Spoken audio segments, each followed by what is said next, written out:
Rob Hatter. You are now tuned in to the Chop Shop.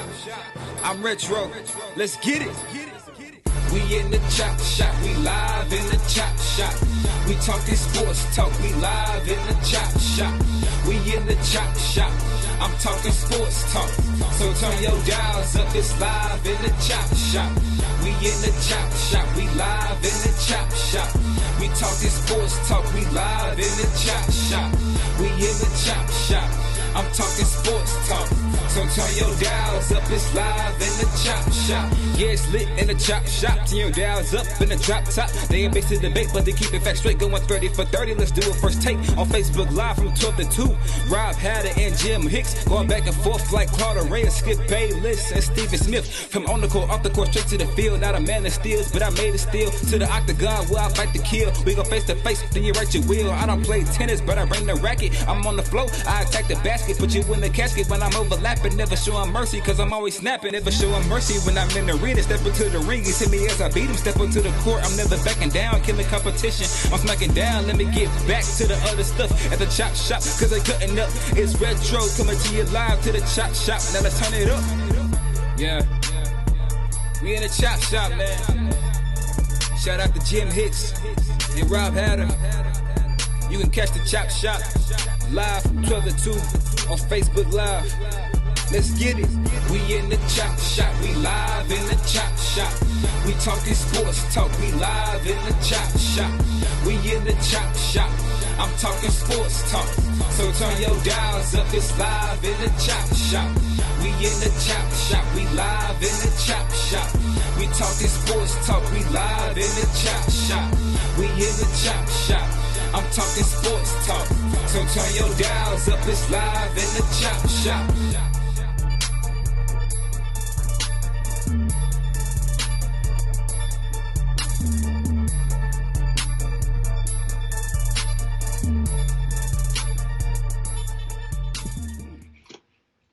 H-Town, what's up?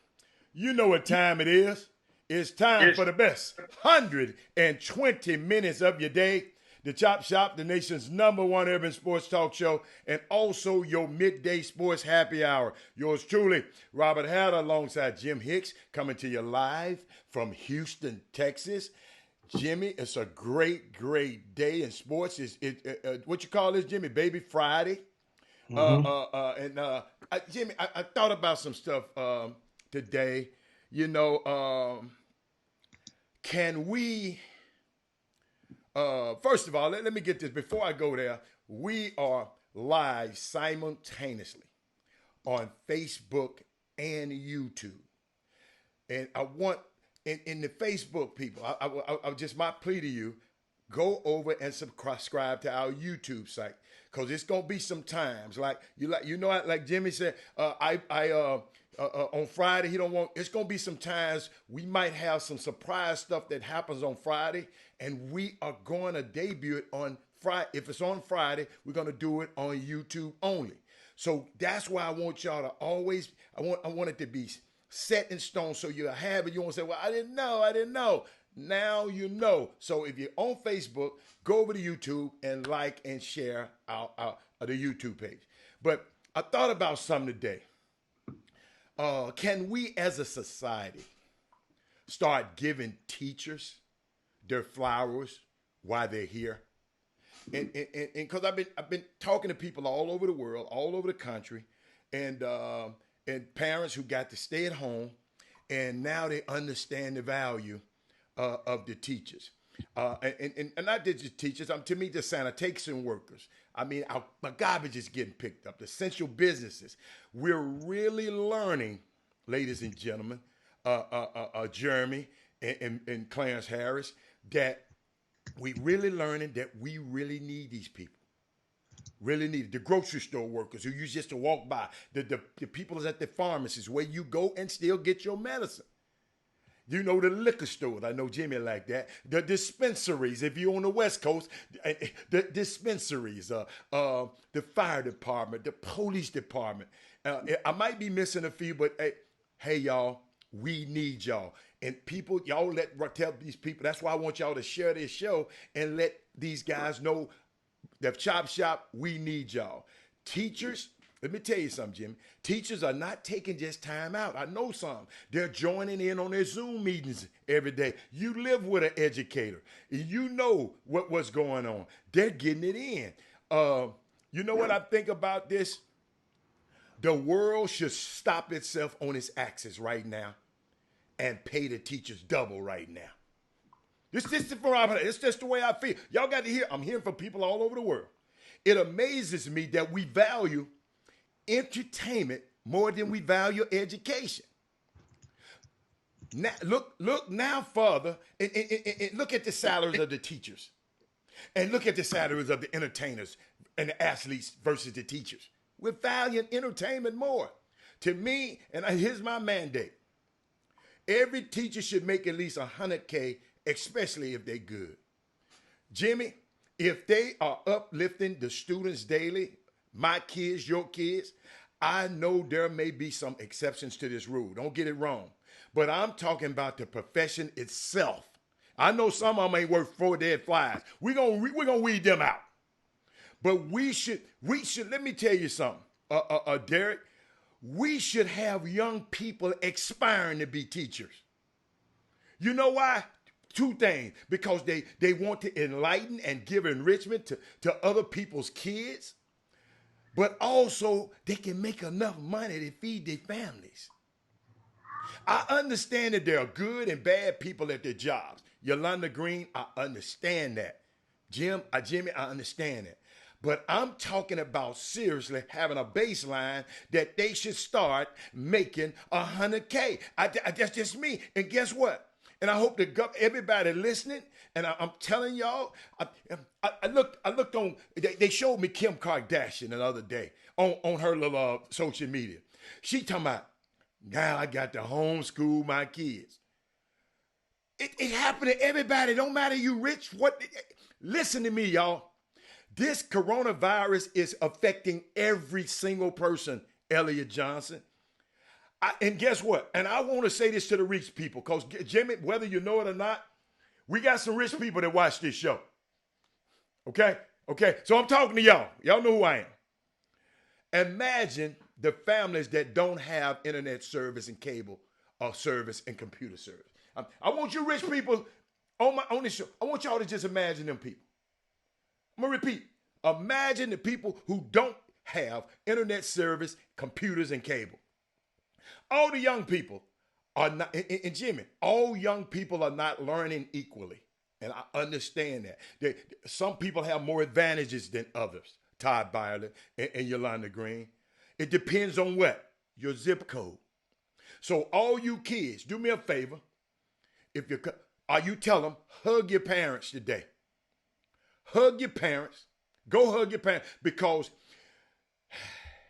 you know what Jimmy, you know what that's something that, you know how they talk about essential employees and essential this. You know what's essential for kids, young people out there? Their parents and their guardians right now. If you don't have a job or a career and you're of school age, you better go hug your parents right now. I know people let me tell you something. I know people that are paying apartment rents for their kids and their nephews, and schools at college, away at colleges somewhere, and schools are not in. And they're not giving them no relief from it. The school sent you, they sent you a nice little old letter out, but at the end, you still got to pay. You still got to pay for that apartment over there that your kid ain't in. So we are out here, we Jimmy and I, we going to be here to entertain y'all a little bit, give you a few laughs, and put a smile on your face, to just give somebody hope, man. So tell a friend, tell another friend about the Chop Shop from 12 to 2, Monday through Thursday. And guess what, Jimmy? And also, if you want to get some people some relief, don't just give them $1,200. Do me a favor, Jimmy. You the government. Give them a 100-point boost on their FICO score. If you want to do something, give them a 100-point boost on their. If you're talking about really helping somebody, that'll help. So Jimmy, I didn't mean to go, Jimmy. Yes, I did. I meant to go there today. I did. No. I meant to go there today. A shout out to our people out here working and helping us every day. I shout out to y'all. But Jimmy, what you got, baby? Oh, you on mute, man. You on mute. And I muted you guys. Welcome to Baby Friday on the Chop Shop. Shout out to all of the high school coaches who have logged on into the Boom Boom Room and graced us with your presence today. We're going to talk a lot about and share thoughts, and we want to congratulate and reward and acknowledge you guys as well as other educators in advance. I see Coach Craig Morrow is in there with us. Remember, Craig Morrow, less than a week ago, he's in the hospital. He was in the hospital undergoing surgery to rid any traces of cancer in his body. Serious surgery. And so now he's joining. I see Greg Wise in the chop What up, shop. Coach? Yeah. Yeah, up in there, you know, and any other high school coach. See, Stephen Woods, it's one of the first ones that logged on in the chop shop. These are two coaches that led their basketball team to the state tournament this year.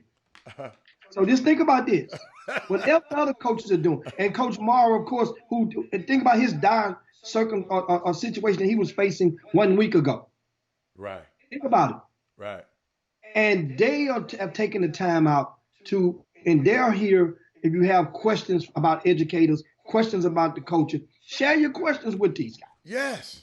Pose them to them. You know I'm gonna pop them up there. Now we can have a great dialogue and moving forward and going into the weekend on this Baby Friday. Shout out to our people over in the YouTube channel. See Jeremy the GOAT, Martin Vaughn, Derek Johnson, Darrell Anderson, just to name a few. And we get right into it and answer some of your questions. Did you want to go to the top chatterers from yesterday? Let's go and get those out the way and acknowledge the people, the 5 individuals who posted the most in the Boom Boom Room during yesterday's show. Gosh, how about you? Oh my goodness. Todd Holmes, man. Hold up. I'm going to give it first. Todd Holmes had 82, Jimmy. I think that's the record. Todd Holmes was posting yesterday. Thank you, Todd Holmes. So that's our 82 post is our record. Yes, right? 82. That's our unofficial record since we've been using the new software. Yes. Of course, we probably had somebody did more. Yeah. But we had no way to tabulate you before this new software. Yeah. So now the stats are officially accounted for. Guess who number two? Herb Baker, 29. So you went from 82 to 29? Yes, Todd Holmes wasn't playing no games yesterday, baby. Dang. Then Chuck McGowan, 25. Ashley Jones, 21. And Clarence Harris had 21. Man, boy. So, and of course, before we move from the topic, we're talking about the educators. Coach Morrow says coaches make the best teachers because it's all motivation. And y'all can believe that. But at the same time, if you're one of those, and it's like anything though, the coaches, coaches have a way to tap into that nominal student. And you're absolutely right. And even if a kid, and I've seen situations where if a kid just say isn't talented enough, the coach still has the power to yield the influence or the motivation for that kid, that student, to possibly serve in the capacity of a manager. That's why you see managers, those little girls or little boys that's helping out at the end of the bench, because those aren't normally your athletes, but somehow they were inspired and invited to take advantage of the opportunity to be a part of something. That way now you get your cool points, your street cred, you're part of the program. So yes, I believe that coaches do yield that degree and that magnitude of influence and guidance over these students. Remember, when Most teachers, they're doing their 8 and they're hitting the gate. Coaches is there from to dark on most days. I mean, you think about it. A teacher not coming open up the classroom on a Saturday for a kid to come in there and do study, not on their own, not for no extra pay at all. A coach is coming to unlock that gym for open gym. Good point. I know some of you guys wish they would have a stipend for you to come, and every time you conducted an open gym, you can clock in. Hell, it would be, trust me, every gym in the city would be open. You can rest assured of that. And so I want to give shout out to you guys and thanks thanks if you hadn't received them enough for a lot of the things. Now, and definitely we definitely will have a convo with Coach Mara coming up, one day soon to help enlighten his experience about this prostate cancer, stuff like that. That's scary. That's a taboo topic amongst a lot of our cultures, but it's one of those conversations that you got to have sooner rather than later.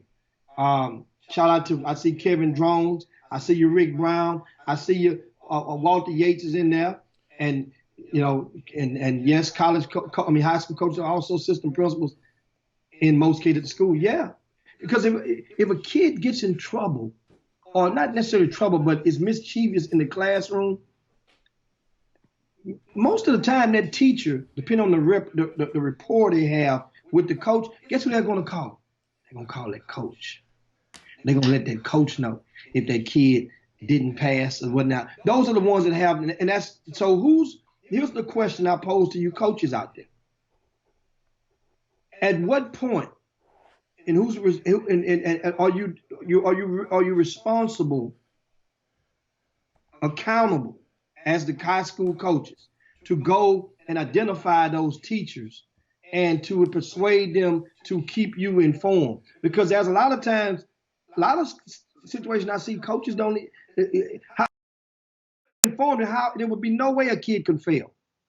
It would be no way that no pass, no play would take its effect or its toll on your program if they're teaching. So my question is it really that hard to get the teachers of those core classes on board with keeping your relationship? I would think that that's what assistant coaches would come into effect at. I would think. I understand assistant coaches are teaching. Most assistant coaches are teaching core classes themselves, unless you have some every now and then that may get a special ed class. They may get the SPED, because that's what they're certified in.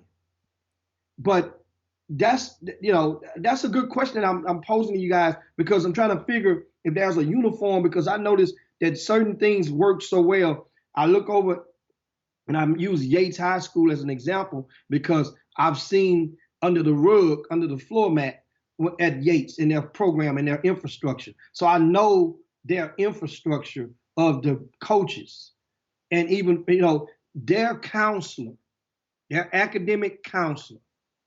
He's the college counselor, Mr. Dooley. Bad man. Mr. Dooley is hands-on. He travels with the team. A bad man. Not every school. So that means he's vested. I'm not sure if he's administrator on duty when he's traveling or whatever that he's serving as, if he's getting overtime. I don't know. Don't really care. But it's not like, you can look and tell, it's not like he's just there checking the clock out because he have to be there. You could tell the engagement that he has with those kids. Yes. So that means that's an extension. Those are things that a lot of you guys may not see when you see Greg Wise. Yeah, he's part of the support system. He's part of the team. The teamwork make the dream work. Very in part. I mean, and guess what, Jimmy? For years, this not just now. He's been a part of that team, man. I'm telling you that I love that the structure that the sound structure they have implemented at Yates High School. Think about this. This is a school in our inner city. that Jimmy and I taped one of our sessions of one of the chop shops from, and when Joe Young was up there. So it's it got a unique setup up there, man, over there. And I shout out to the whole team. I don't know the principal's name, but Jimmy, she's part of the team. She's hands on. So it's a unique situation. Yates High School over there. Absolutely, absolutely, and of course, Coach Drone says that's exactly right, because we are in the hallways in the classes with those teachers. Oh, and the relationship, because understand something. I noticed that a lot of situations here and there where certain teachers can't stand or they feel a certain way about athletes. They feel that a lot of teachers may feel you're entitled. They may feel that you're spoiled. They may feel that you're lazy. They may feel that. Understand? So how do you deal with that teacher? Every other school has one that you got to go, that's teaching one of your core classes.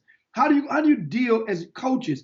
I know how I would deal with him. Maybe different. Hell, if it was me, I'm gonna work out, try to bring an extra couple of donuts or something, see if that works. Hell, if she don't eat donuts, I'm gonna bring an apple. That don't work, I'll bring an orange. And hell, I'm gonna get an extra. Yeah, you used to have to do that because you wanted to stop getting them F's. Them U's in conduct. So if you had did enough of that with your teachers a long time ago, you didn't bring enough apples, because you confess that you got a lot of U's in conduct.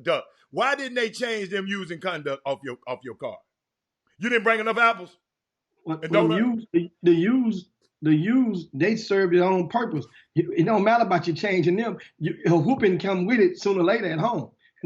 That's a paddling came with it once you got to middle school with them. The U's, that was the elementary school when the abundance of U's. As you got older, then you had athletics to dangle in front of you and threaten to take away.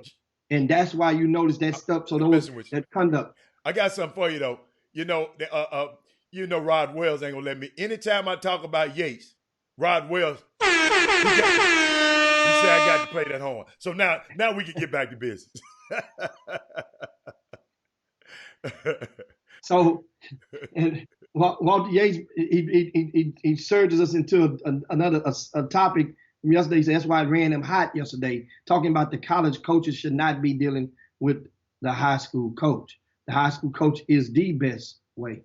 That's probably one of the side conversations he had. I don't think that we mentioned about in no shape or form saying that the college coach should not deal with the high school coach.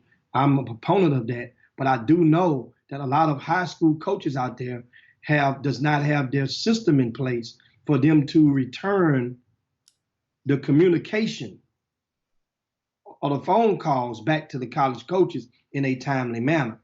See, if you want this power, you want this attention that comes from the college coach during the process of recruitment, you have to realize it's not the old days when you could go and put a piece of mail in your desk drawer for a month or two and it still can be okay.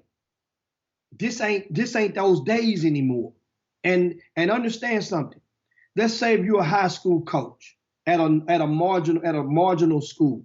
We're not talking about a powerhouse. At a marginal school. And you have that, let's say a coach at Jersey Village High School. They don't have a Division I player coming every year. They don't have one coming every other year. They get a Division I player maybe once every 10 years in basketball at Jersey Village High School. So let's say 10 years ago, that means that 10 to 12 years ago, the recruiting efforts were not as accelerated as they are right now, meaning the time constraints, the way that they communicate is not the same. They call you on Monday, you call them back on Friday. That college coach is not going to have confidence in you being able to help him. They're not concerned about who else you call back. Think about it. So that means, know what he's going to do? He's going to get in touch with the next best method person who can relay and get them a good lane on the track to recruit that prospect. You can rest assured that. That's how the game goes. So that means now the high school coaches, they will say, guess what? Sometimes their schools, you understand? Some Hey schools, man, Jim. what's that? Jim. Walter Yates. Walter Yates. You know when I get to rubbing on my head, what happens? I'm gonna put it on the screen so people can see it. Let me see it. Let me see it. Jimmy, this is why it's important to hire real coaches and not just math teachers. What's considered a real coach? Jimmy, Walter Yates. What's considered? Jimmy, I'm you know, like you like to get inside of my, you know, like you always want to read my mind all the time. Get inside his skin dive inside of his mind for me. Jimmy, this is why it's important to hire real coaches and not just math teachers. Could somebody talk about that for me? I mean, I only Walt can explain his statement. Only Walt can explain that. We don't really know. I don't really know, what he meant by it. So, but for speculate. But the thing is a point what I'm bringing is with the high school coaches there. My point is that there are high school coaches who can't handle or not going to have an infrastructure in place to successfully navigate successfully with the flow of the recruiting waters. If you have a star player, because that's not what you're not used to it. So where does that high school coach go to get intel on how to, they're not going to teach you that at the TABC clinic. You see? Mm-hmm. They're not. So where do real coaches come from then? Because he said real. What are real coaches made at? If they're not at school, they said that the summer coaches can't coach. Walter Yates, where do real coaches come from? The guy that knows what to do with these kids and on and off the floor. But how are these coaches born? Are they born? Are they bred? How do these coaches get experience? How do that math teacher that wants to be a coach, but he's a math teacher, how does he gain experience? I know the spirit of what you're saying, but you just threw it out there. Because Jimmy, if you don't coach at school, where do you learn to coach? At the YMCA? Where do you learn to coach? Jimmy, they told me you was on the sideline before. You was on. Alan Branch told me that the other day. I just said, man, I wish I had some video of that. Boy, let me tell you, I'd love to have some video of that. But Jimmy, you had no formal education about coaching. You just I'm just trying to figure out when people talk about real coaches, where do real coaches come from? Everybody's daddy wasn't a coach, Walter Yates. You follow me? What if your dad wasn't a coach? Where do you get it from? He said, not hire a guy because you have a math opening. But some of these coaches you're hiring probably don't know how to teach math. I don't know how to teach this. Or then some of these coaches, Walter Yates, the reason I challenge that, because when people make statements like that, it's a great statement, but I just want, Jimmy, you saying you don't know. I'm just trying to figure out how does a real coach become a real coach? Kenneth Gamble? How does a real coach become a real coach? With somebody, because you notice, Jimmy, he put it in capitals. Real coach. That's why I'm talking about this. He capitalized it. So I'm just trying to figure out, where does it come from? Because coaching to me, Jimmy, is teaching. Every great coach I've had taught me a lot, So if I'm a great math teacher, maybe I can hone my skills and be a great coach, a good coach, or hold on, a sustainable coach, coach. And then hold up, I'm smart enough to say, oh, I got a kid like this on my team. I'm gonna call Greg Wise. I'm gonna call somebody who's been doing this for years. Think about it. Damon Stoudemire, I had a long conversation with him the other day. Two of his greatest mentors in this game are two of the oldest black guys, that African American guys that's been in the game for 30 years. Those the guys that he saw. Guess what he did, Jimmy? He did like the Bible said. He sought wise counsel. So, Walter Yates, I'm not getting on you. I just want, you know how I am. I just want to make sure when you say a statement like that, I don't know whether you was kidding or not, but real coaches, how does a real coach become a real coach, Kenneth Lofton? I'm sorry. and you know, understand, you guys welcome your comments. Yes. Right? Welcome your comments. And because Todd is over on the YouTube feed, he says, my head coach was the algebra, geometry, calculus, and the art teacher for over 40 plus years at his school. And think back in those days, we go back and start reaching back to grab some of those coaches from the historic head coaches from yesteryear. Mm-hmm. You know, those guys did wear many of hats. So, and one of the things you say, well, what is a real coach, Jimmy?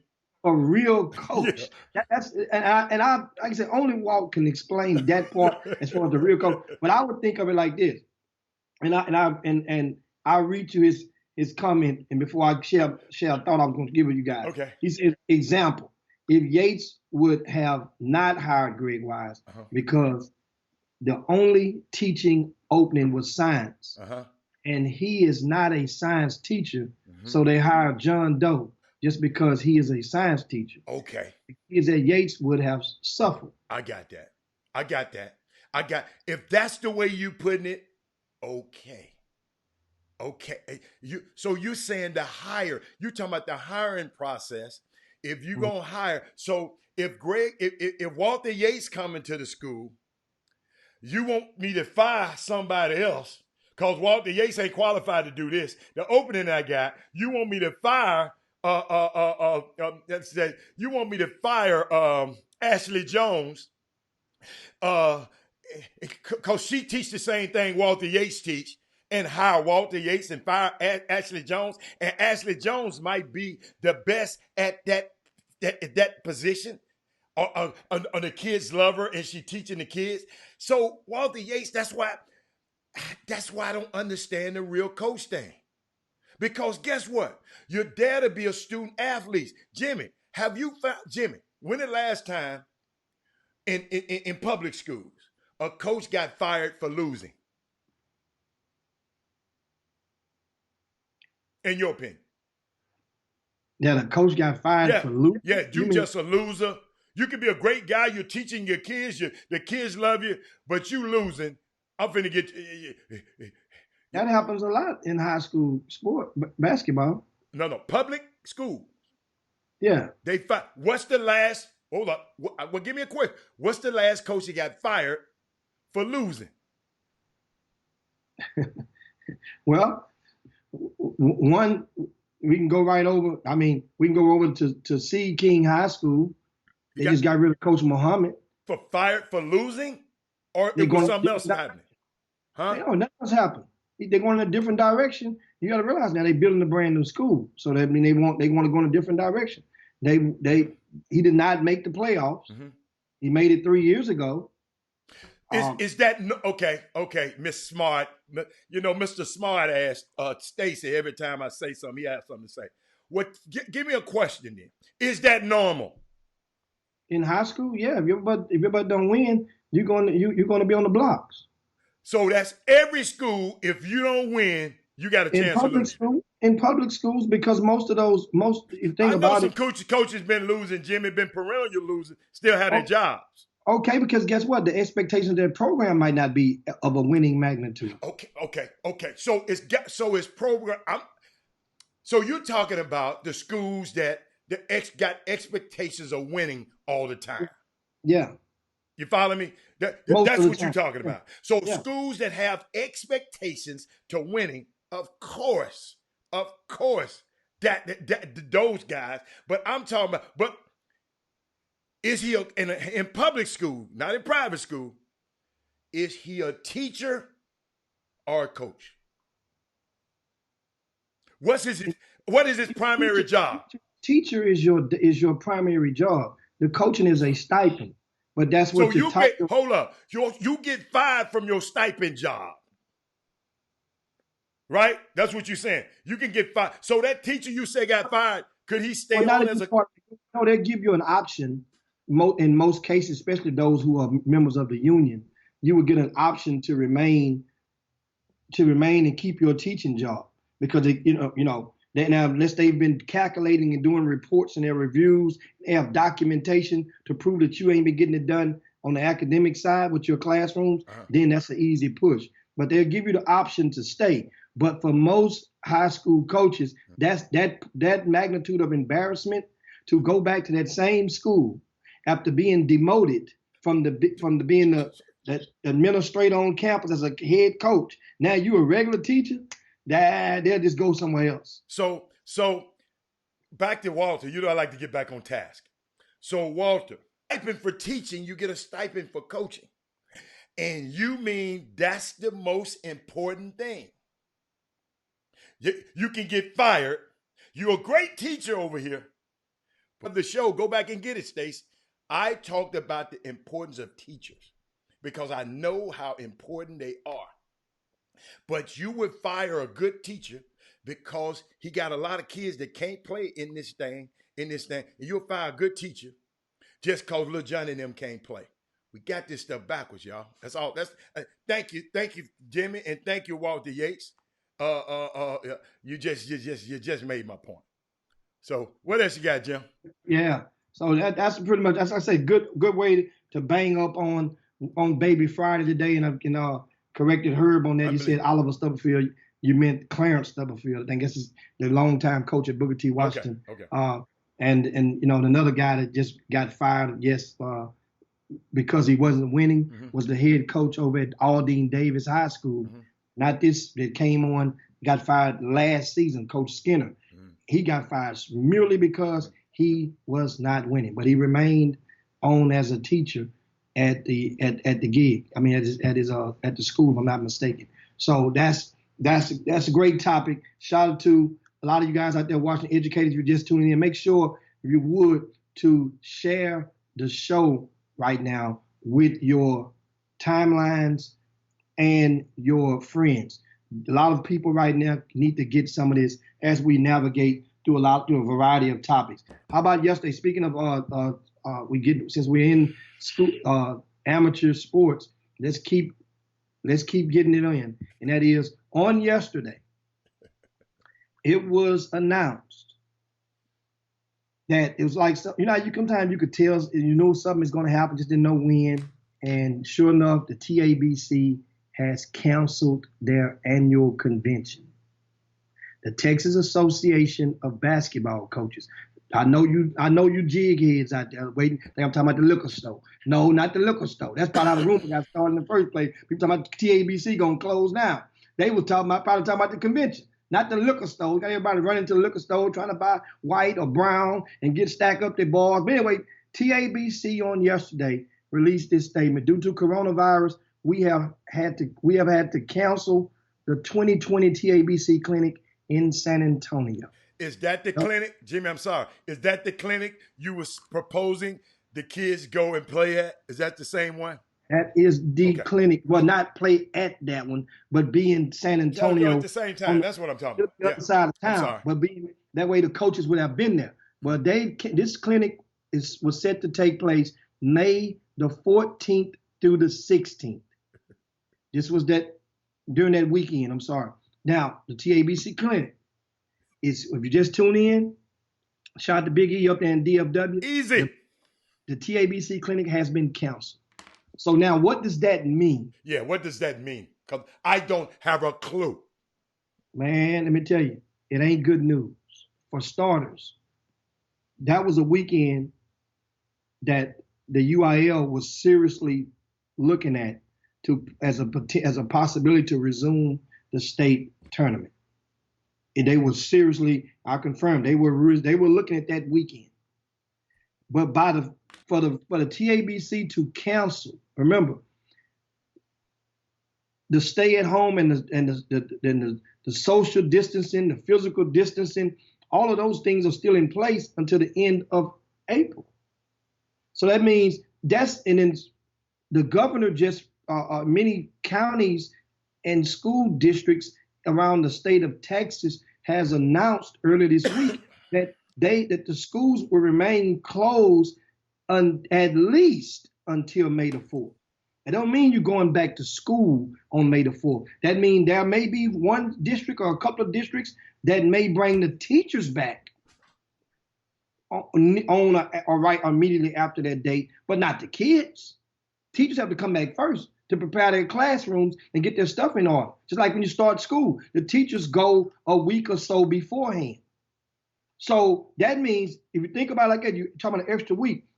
This means it does not look good for the boys' state basketball tournament due to the fact that the TABC has canceled their convention.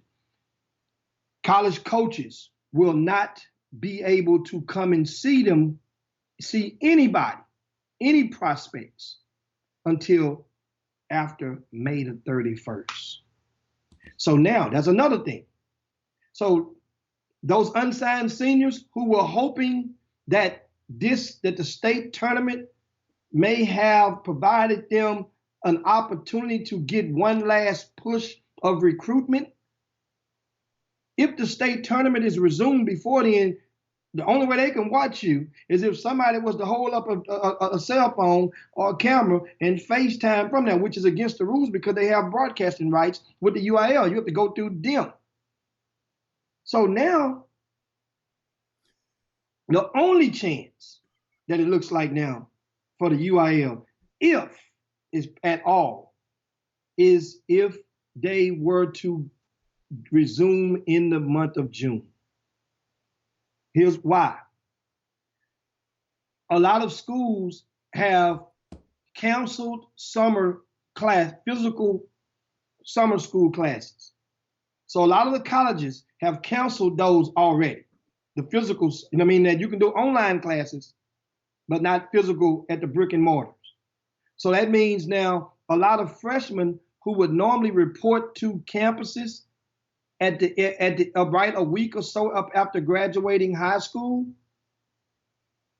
those kids won't have a college to report to physically, because now they want to make sure they got to get, that's not happening. That's going to be pushed on back. So June, if they're concerned and they want to get it done and get some closure to this season, which I'm not opposed to that at all, looks like the only viable space. Speaking of June, the EYBL has already, of course, canceled their first two legs. The third leg is pretty much canceled. It's canceled now as well. That's Memorial Day weekend. The EYBL, at the best case scenario, what it sounds like right now, based on my intel, will possibly resume with only one session before Peach Jam. That would be the end of June.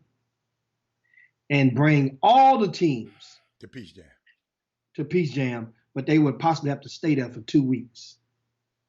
Because that means now that's more games that you're going to play over that span. That means everybody get the Peach Jam experience, which means, think about the hotels.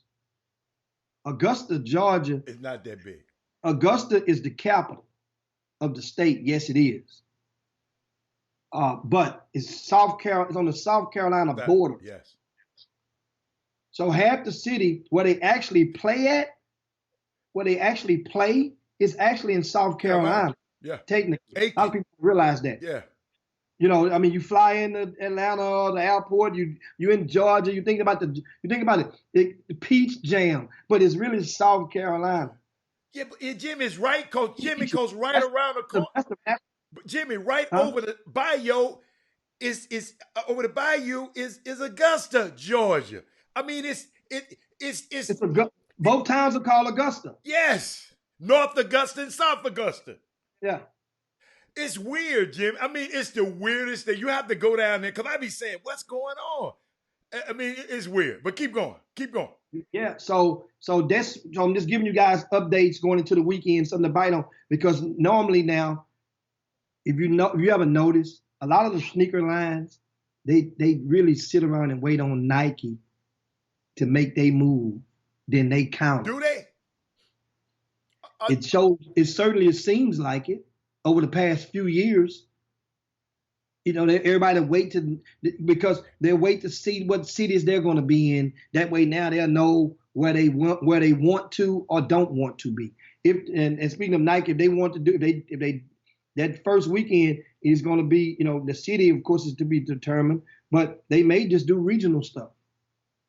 Since everybody is going to Peace Jam, they just may keep it regional, because if everybody has to stay there for an extra week, now what happened to all that? That takes a lot of money to stay there for 2 weeks. Well, guess what? A lot of the checks that these teams were getting, that's 3 events that you're not playing. So the contracts that you signed for this amount of money for a program, you're not using that money. So does that money? Why you worry about folks' money? You don't like people to come. Why you worry about them folks' money? Because my statement just now pertaining to that is encompassed around money, meaning that people that will be concerned about how their expenses for the teams to stay for 2 weeks at Peace Jam. Well, they can use the money they saved up for them other trip. No, you get a check. No, that's what I'm saying. That check ain't came yet. But whenever the check come, that's what it will be for. That's what I just said. That's what I'm saying. Okay. I'm sorry. Okay. All right. Man, that's what I'm saying. Okay. So that means it's not like it ain't no different than taking another trip somewhere. You staying in the hotel for an extra 4 or 5 days. So that would be the thought of that's a possible. And Tremaine said Nike got the money. They can flip the bill. No, it don't work like that, Tremaine. You understand, Nike is a publicly traded company. And they have a certain amount of their budget, which is earmarked towards grassroots. And when you got to work within the confines, that budget ain't going to change. They better get it. And that budget is comfortable enough now for them to make it work, because it has worked in the past. So now you have a fragmented season. Your budget ain't changed. Yeah, you're still getting the same money, right? The money's still there. They hadn't even spent it. Okay. Them checks ain't went out yet. Okay. Those checks for those grassroots teams don't normally go out to the end of March, to mid to late March, or the beginning of April. So they have to pay them earlier trips them teams go on.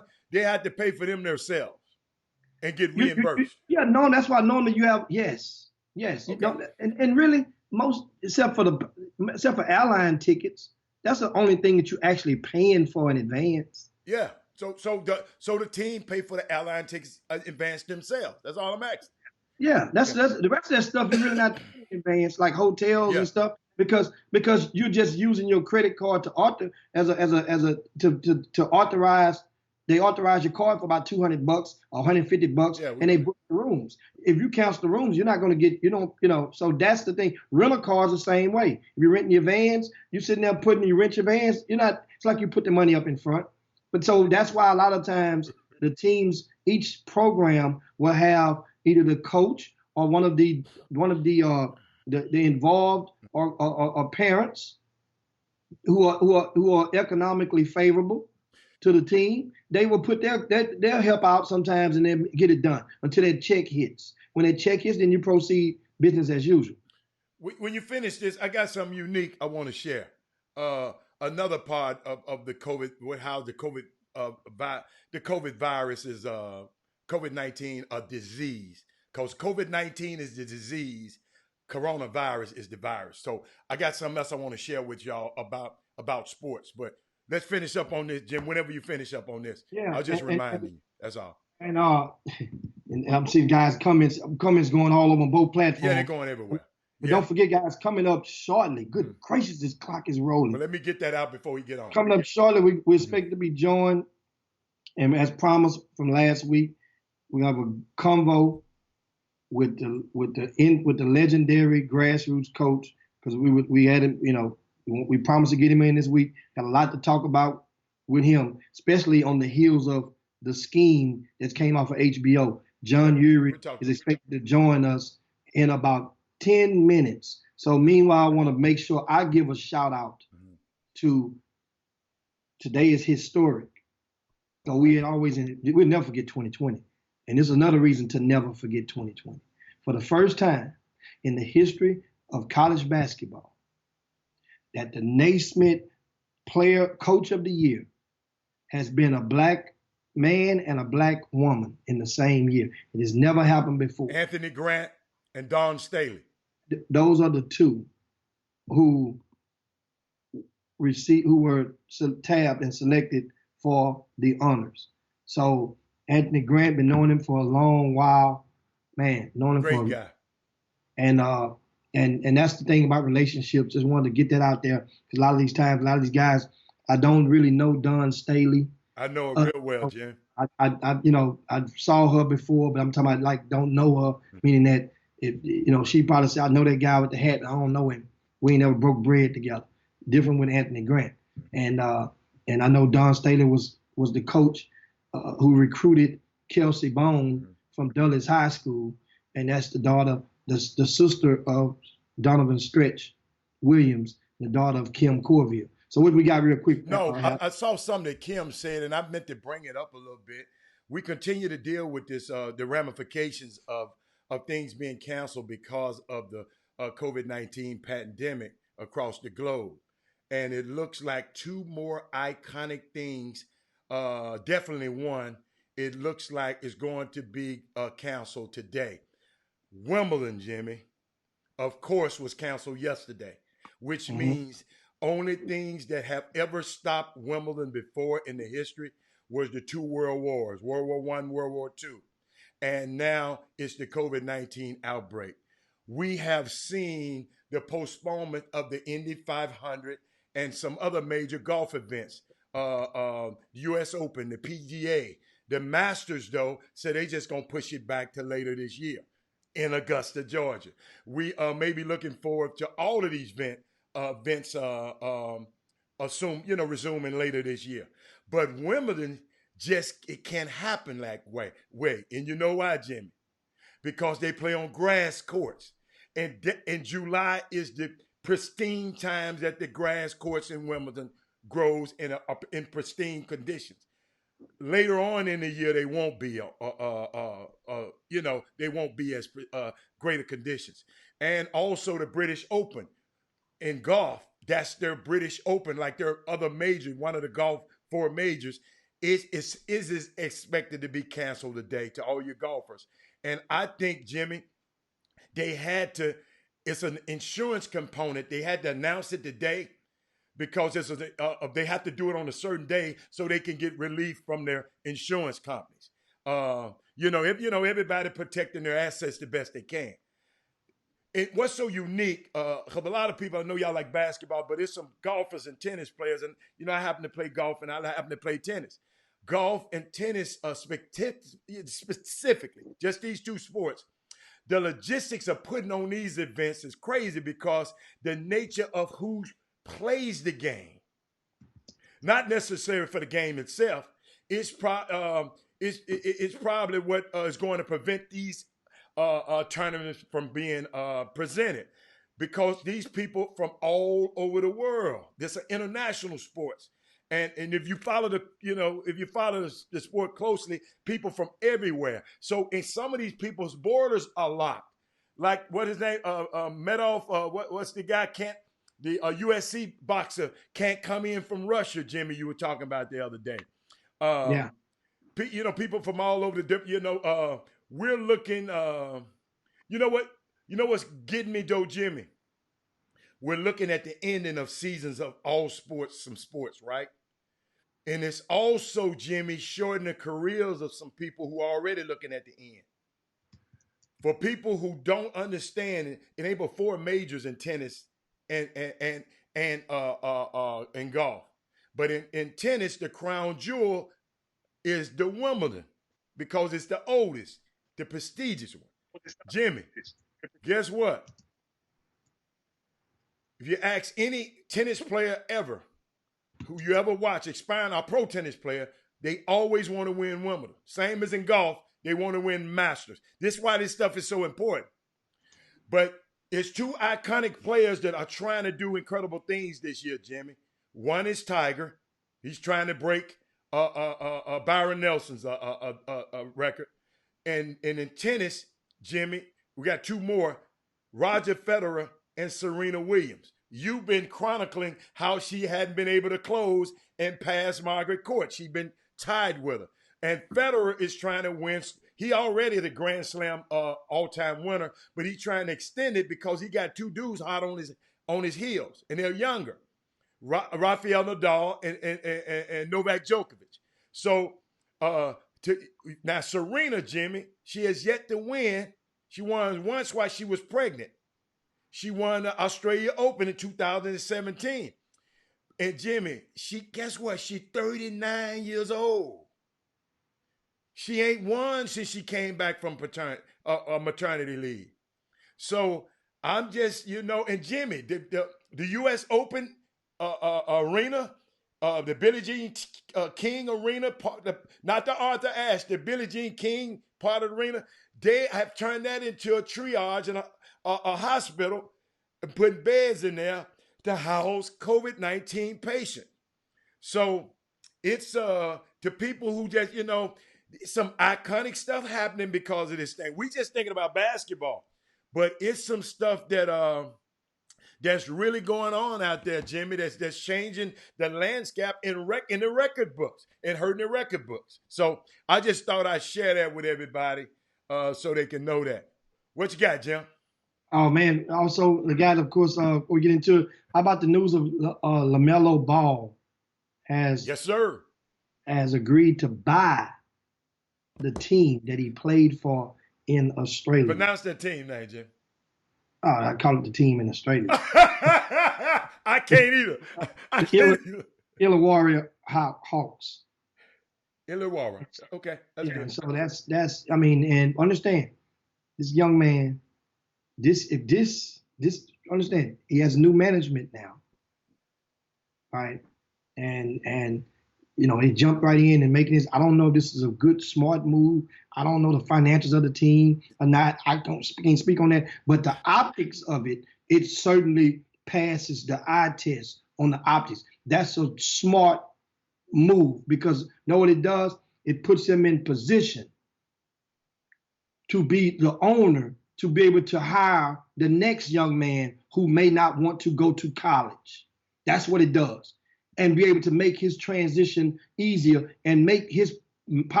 make his program as a hub.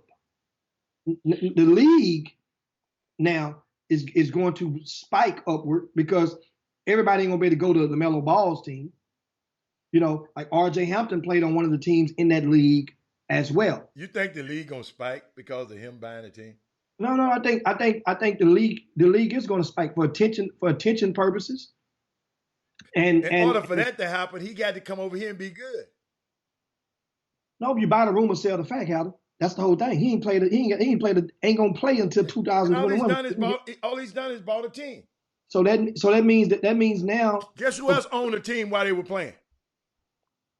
Tony Parker. Yeah.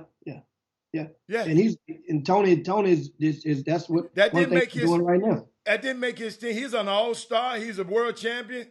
That didn't make his team the most. All I'm saying, that didn't make his team the most popular over there in France. It's a great. Tony Parker did not have 4 million followers. It's a different era right now than it was with Tony Parker coming in. Understand? This is one of the things that we forget. This kid is a worldwide known, his family. And right now, whether they like it or not, that's why you can see, we paying attention, his dad, LeVar Ball. And you watch certain people going to find a way to get a punch in the gut anytime they want. Like he made a statement earlier this week about LeVar did, about he would beat Zion in his prime. Come on, man. I mean, and they made it like it was. I mean, I'm sitting there laughing at y'all. So it's about his popularity. Because I'm sitting there laughing at some of you same people used to think the kid wasn't that good. No, but some people didn't think that. I'm talking about you. Some of these same people, they talking about he's popular. So back to what I'm saying. So popular mean more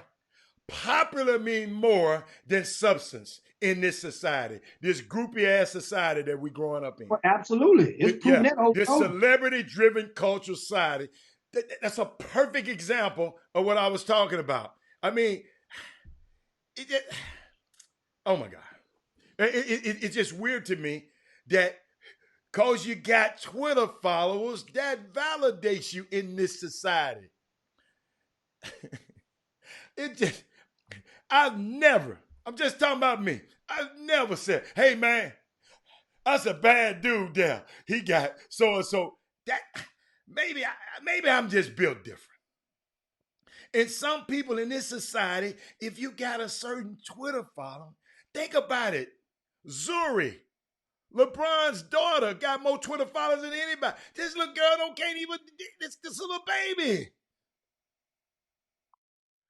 What is wrong with our society? Jimmy, I saw a tweet the other day, and it said, celebrity worship is one of the greatest forms of brainwashing that exists in our community. That's why most of our college graduates know more about Cardi B than Dr. Claude Anderson. Most of our college, it's just unbelievable. And I'm glad. I mean, I understand where you're coming from, but I'm just sitting here thinking about that, man. This is come on, y'all. Come on, y'all. Come on. Yeah, we elected a guy because we saw him on You Fired. I mean, they did. I mean, you tear LeVar Ball head off. Thank you, somebody. You tear LeVar ain't this, LeVar ain't this, LeVar ain't. Now, one time, have I heard anybody saying, because Jimmy said he under new management, but no, his daddy told him, let's own stuff. But guess what? Y'all don't have to give it to him. I'm going to give it to him. His daddy told him, let's own our own. Wasn't nobody going to get at the daddy. He's under new management now. Man, let me tell y'all something. We have got to stop this celebrity worship. Stop it. Stop it. Find substance to hold on to. Malcolm X, I had a video of it. I just can't find it right now. But Malcolm X talked about it a long time ago. They said they'll put somebody up there that can sing and dance in front of you, and you're listening to him. But you don't want to admit to men, Martin Luther King or W.D. Du Bois, somebody like that. But you're going to listen to Cardi B. It's unbelievable, man. Unbelievable. That was a teaching point. But keep going, Jimmy. What else you got? Celebrity worship. Wow. Jimmy, you're on mute, man. Oh yeah. Yeah. I'm just working on my lip syncing skills. You did good. You did anyway, good. Shout out to Rob and Nate show. That's Rob. That's Rob and his wife. Yeah. What's up, baby? On the YouTube feed. Shout out to a lot of you guys. We're expecting Charlotte to be joined shortly by John Urie for a pretty interesting convo with him. Meanwhile, I mentioned to you guys about the NCAA. Remember, with everything that is going on, in case you missed it, NCAA has extended the dead period through the end of May. I mean, the college coaches are not allowed to go out and conduct any visits on or off campus for the next, pretty much the next 2 months, all the rest of April and the whole end of May. That's huge. Meanwhile, with the spring sports, and based on the and the economics, of course, the payouts for the schools are going to be smaller than expected for most. And the NCAA expect to lose about 300 and right up almost $400 million. They're expected to lose just in this short window as a result of that. Just goes to show you how much. Remember, this, as they said in the movie The Scheme, this is a nonprofit, right? And so, sure enough, right on cue. Right on cue, we have joining us right now. We have John Urie of the Houston Superstars What's going on? Foundation. What's going on, John Urie? Welcome to Baby Friday, the Chop Shop. We're gonna what's going on, man? We a whole lot. We got a whole lot of topics to cover today. What up, Coach? We got a short while to get there. Come on, wake up! I need you to crank up. You're not sounding like you're not percolating right now. This ain't the John Urie that we know. Yeah, what's up, baby boy? I'm very percolated. I'm very percolated when I got to help my sons do his homework, and plus, I'm working too, so I'm good. Hey, this one of the educators I'm talking about. Yeah. I gave the educators a long soliloquy as the show started. So make sure you go back and listen to the first part of the show when you have a chance later, John. I will. Okay. I will. We do a lot of hard work. There we go. You know what? I mean, but you're certified. You're not the high school coach or that's the PE teacher. Tell them what you're certified in. I'm certified in history 8 through 12. I mean, I'm certified in probably the hardest subject to get certified in, but all of them are hard. Science, English, they're all hard to get certified in. So, it's not, I'm happy that I'm certified. It took a lot of hard work, so I'm happy at that. And so now, John, tell me this. Did you watch The Scheme that was broadcast on HBO the other night? That with Christian Dawkins and Yes, I did. Yes, I did. Give us your thoughts, man, on that. There we go. Now we got you pumped up. There we go. Airing the tires now. First of all, Christian Dawkins, I kind of know a little bit about that because I know Martin Fox worked with Andy Miller also.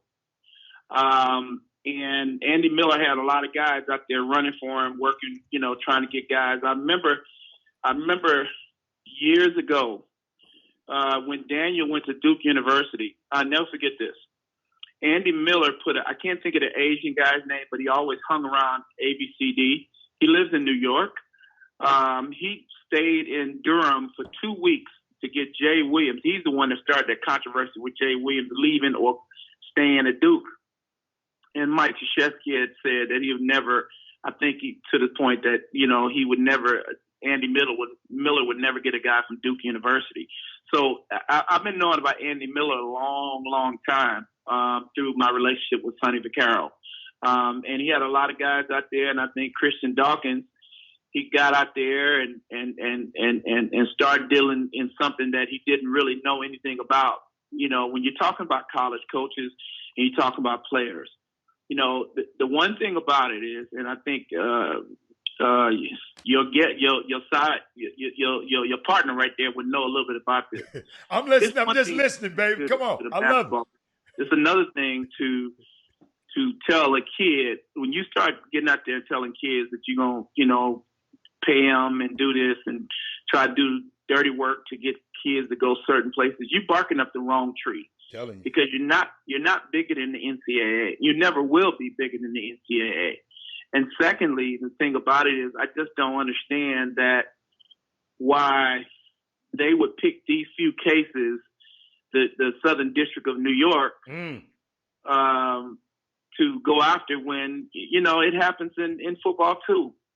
Football is just as big. Now, obviously, the college basketball business is bigger because you're dealing with a lot of African Americans, and you're dealing with their talents. And I think that the Southern District of New York, I think that they picked on one, but if you're gonna pick on one, you need to pick on all of them, because a lot of them are doing it. And when you talking about this big prize, talking about getting African American athletes to come to your school, and these kids, a lot of these kids, and Hatter knows this well, a lot of these kids come out of these poor communities all over the country.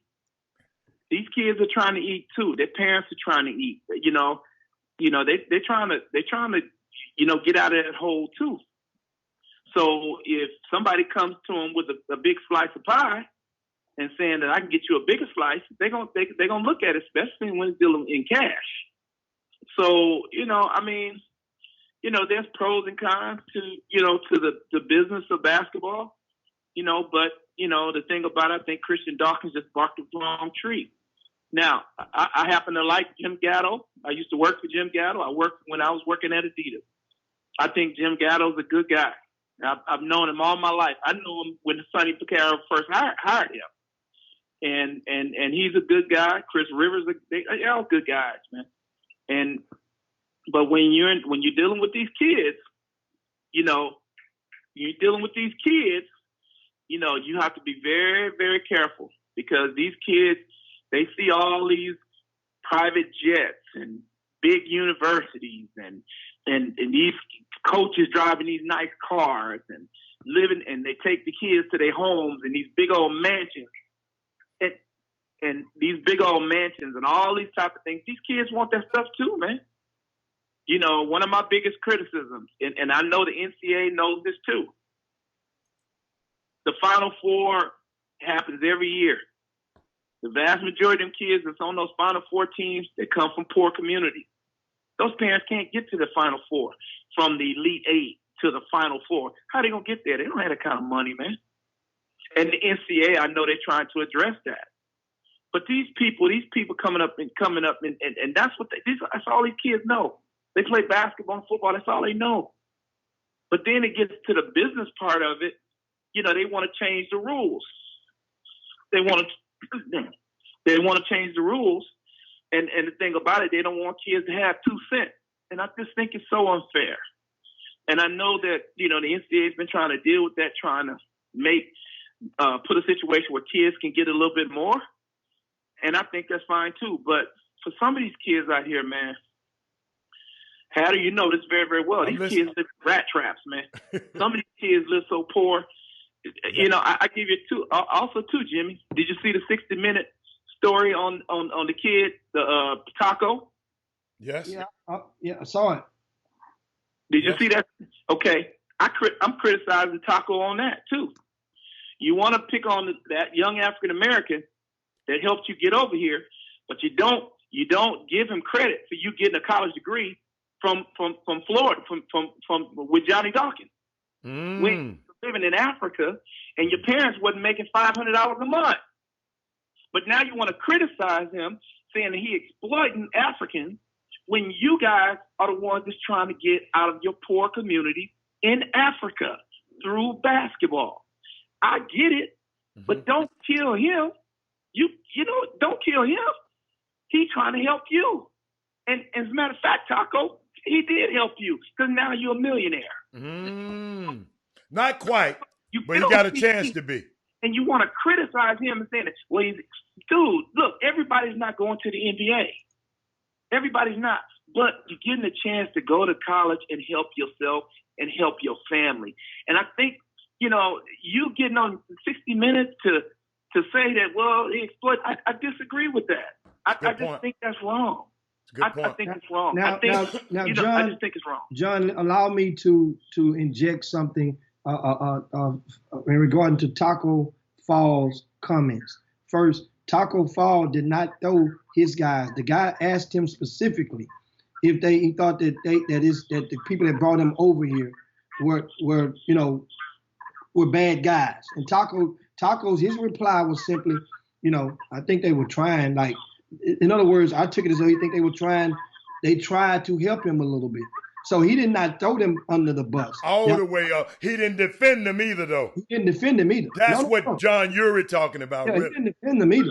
But understand. But Jimmy, no, understand something, John. Jimmy, understand with Taco. Jimmy, those kids. Hold on, Jimmy. Hold on. With Taco Fall's situation.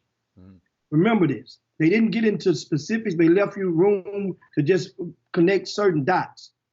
If indeed on the I-20 that young man was that it was something. Remember, he came to Houston first. Taco was in Houston. Ben Simmons was the Houston boots on the ground that was in control of Taco for a short period of time. We understand that Ben wasn't the only person, but Ben was the guy in Houston. He lived in San Antonio and commuted. Now, here's the thing. Correct. All we knew was we saw Taco here. Then after when school got ready to start, a couple of months later, Taco's gone. And we didn't think nothing of it because we've seen guys come and go in Houston. But the thing was, my point is, later on the show, we learned why Taco left is because his I-20, right, was being in I guess in the process of being canceled. They had possibly one school listed on the I-20, but he was going to attend possibly another school. So his paperwork was messed up. And certain schools are not going to get themselves in the middle of that. That means, and if you were a kid at that time, and once you grow up and you realize how close you could have came to being deported because of somebody else's just greed, I mean, you'd be pissed off too, wouldn't you? I agree. But remember, Jimmy, I had one of them African kids too. I had Mamadou. Who I took up to the All-American camp in Philadelphia, who played with me. He played with Chris Harris. I had Mamadou. I had one of them 7-footers too. So Mamadou, they came from a guy in Senegal. His name is Momo. He's the guy that sent them kids. First of all, they were in Oklahoma in this one-bedroom shack in Oklahoma. It was about 8 of them, all 7-footers, in one bedroom, living so poor, it was ridiculous. So now, why didn't you do anything? What did you say about this? So that means you knew this situations was going on. A lot of the guys and some are not ganging up on you, John, but looking back on it. And you go and you pick up these kids. Sometimes you got to pick them up, take them back home, drop them off. And they're multiple. Their living conditions are in some cases deplorable. I mean, but you didn't say nothing. But the thing about it is, I got Mamadou after the fact. He was living out with a very wealthy family in Katy. You know, I got him after the fact. So the thing about it, when he came to us, Mamadou was living in a good situation, and Mamadou, you know, he's been going to school. So I told him all the right things to do, and the family knew that too. But the thing about it is, if you tell them the right things to do, Jimmy and Hatter, they got to do the right things too.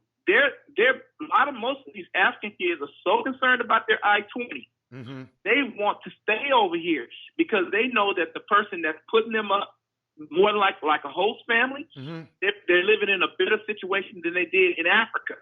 Mm. So my thing is that, you know,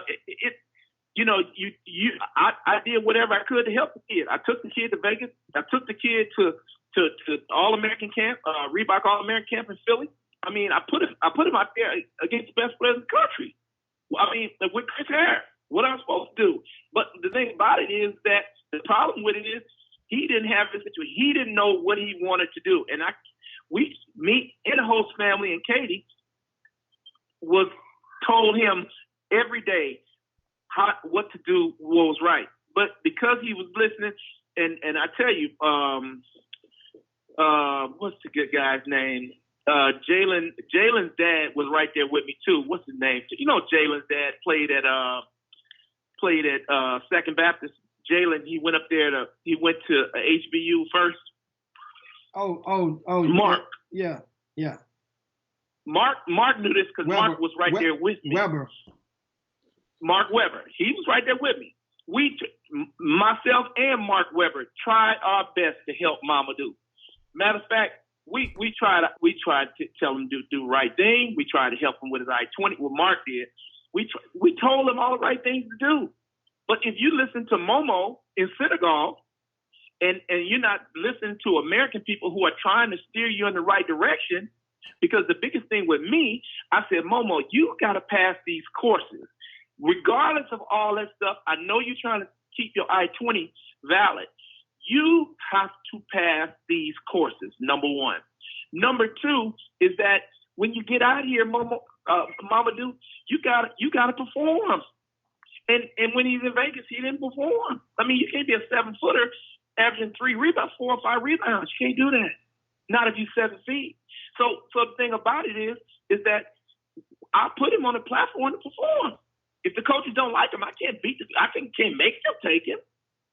So the thing about it is he had every opportunity, and that's why he's gone from school to school. He was at San Jack too now. He was at San Jack. Okay. And then he went to a school in Colorado. Mark Webber can tell you more on that because he was dealing with him at that point. But some of these African kids, you can't tell them nothing. They hard-headed. I'm going to keep it 100. My deal is hard-headed. And they think they know everything. And you here in America, especially me, educator, trying to do the right thing, but they don't want to do what's right. But then they want to blame us for helping them. Well, you didn't do the right thing. Okay, but you didn't listen either. So that's my relationship with all that. But I just think that in terms of Christian Dawkins, I just think that he barked up the wrong tree. And when you're dealing with these guys in the NCAA, you're barking up the wrong tree when you think you're going to try to cheat the NCAA. You're not going to do it. You're not going to get away with it. It's not going to happen. Not in the NCAA. It's too big of a business. It's too big of an enterprise for you to try to cheat it. You got to do it the right way and keep it moving. That's just the bottom line. And when you get up there and start dealing with Bill Self and the coach at Arizona and all these coaches, and you're talking about these guys making $1 million contracts, dude, these universities are bigger than you. You will never be bigger than these universities. I don't care who you are. You will not. The institutions that have been put in, John, when they put in land grants. John. Hold on, John. Adam has a question. We got questions. We got a lot of questions, John. Let's get some. Jenny, I've got two of them, Stacey. One of them is earlier when we were talking about the scheme from HBO. You had mentioned something about you guys. You better be careful. What did you mean by that? You said you better be careful when dealing with the NCAA. Yeah. When you're dealing with these member institutions, you better shoot straight when you deal with these college coaches. Because if you don't shoot straight, you never know who's on the other line. You never know who they're talking to. You never know who they're dealing with. You never know. And you want to keep your butt from going to prison? Dude, you mess with these institutions, and if it's illegal, you barking up the wrong tree. I'm telling you, you're going to lose in that process. That institution will not lose. Period. We see. So what part of that film left you? Or were you at all pissed off about certain components? What sticks out from that movie? I think, and I can't wait to see this. I want to see what the NCAA is going to do to them coaches they got on tape. I want to see. What do you think they're going to do to them? What do you think, based on your experience? I think the NCAA has to do something. You got to, the coaches got to follow rules too. But let a school like University of Detroit not have a good APR. You ban them from the tournament. The rules seem like they're different for one Division I school to a bigger Power 5 school. It seems like the rules are different.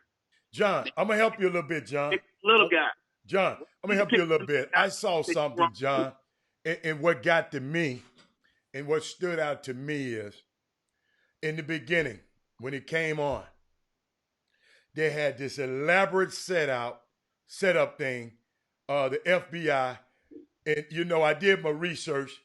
Those guys that was on that panel, even some of the guys that wasn't on the screen that you could see. These guys are sharp.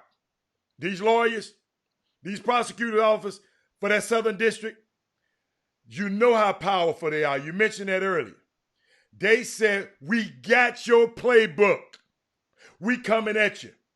And all of a sudden, stuff halted. It's like Stuff halted. Stuff halt. In other words, the prosecution start suppressing stuff. The judges, hold on, let me finish. Let me get my whole thing out. You can't. Hold on. We let you talk. Now slow down. So you can hear my whole thing. It stopped. From what I hear from the people in New York, they said it was like a hand came down and told them, stop messing with them college coaches now. A powerful hand came. They said the way it paused, because they had momentum. They were going here. They was going here. They was going here. And somewhere it's like the Red Sea parted. You remember how big of a miracle that was? It was like somebody said, stop this mess now. What do you think about that?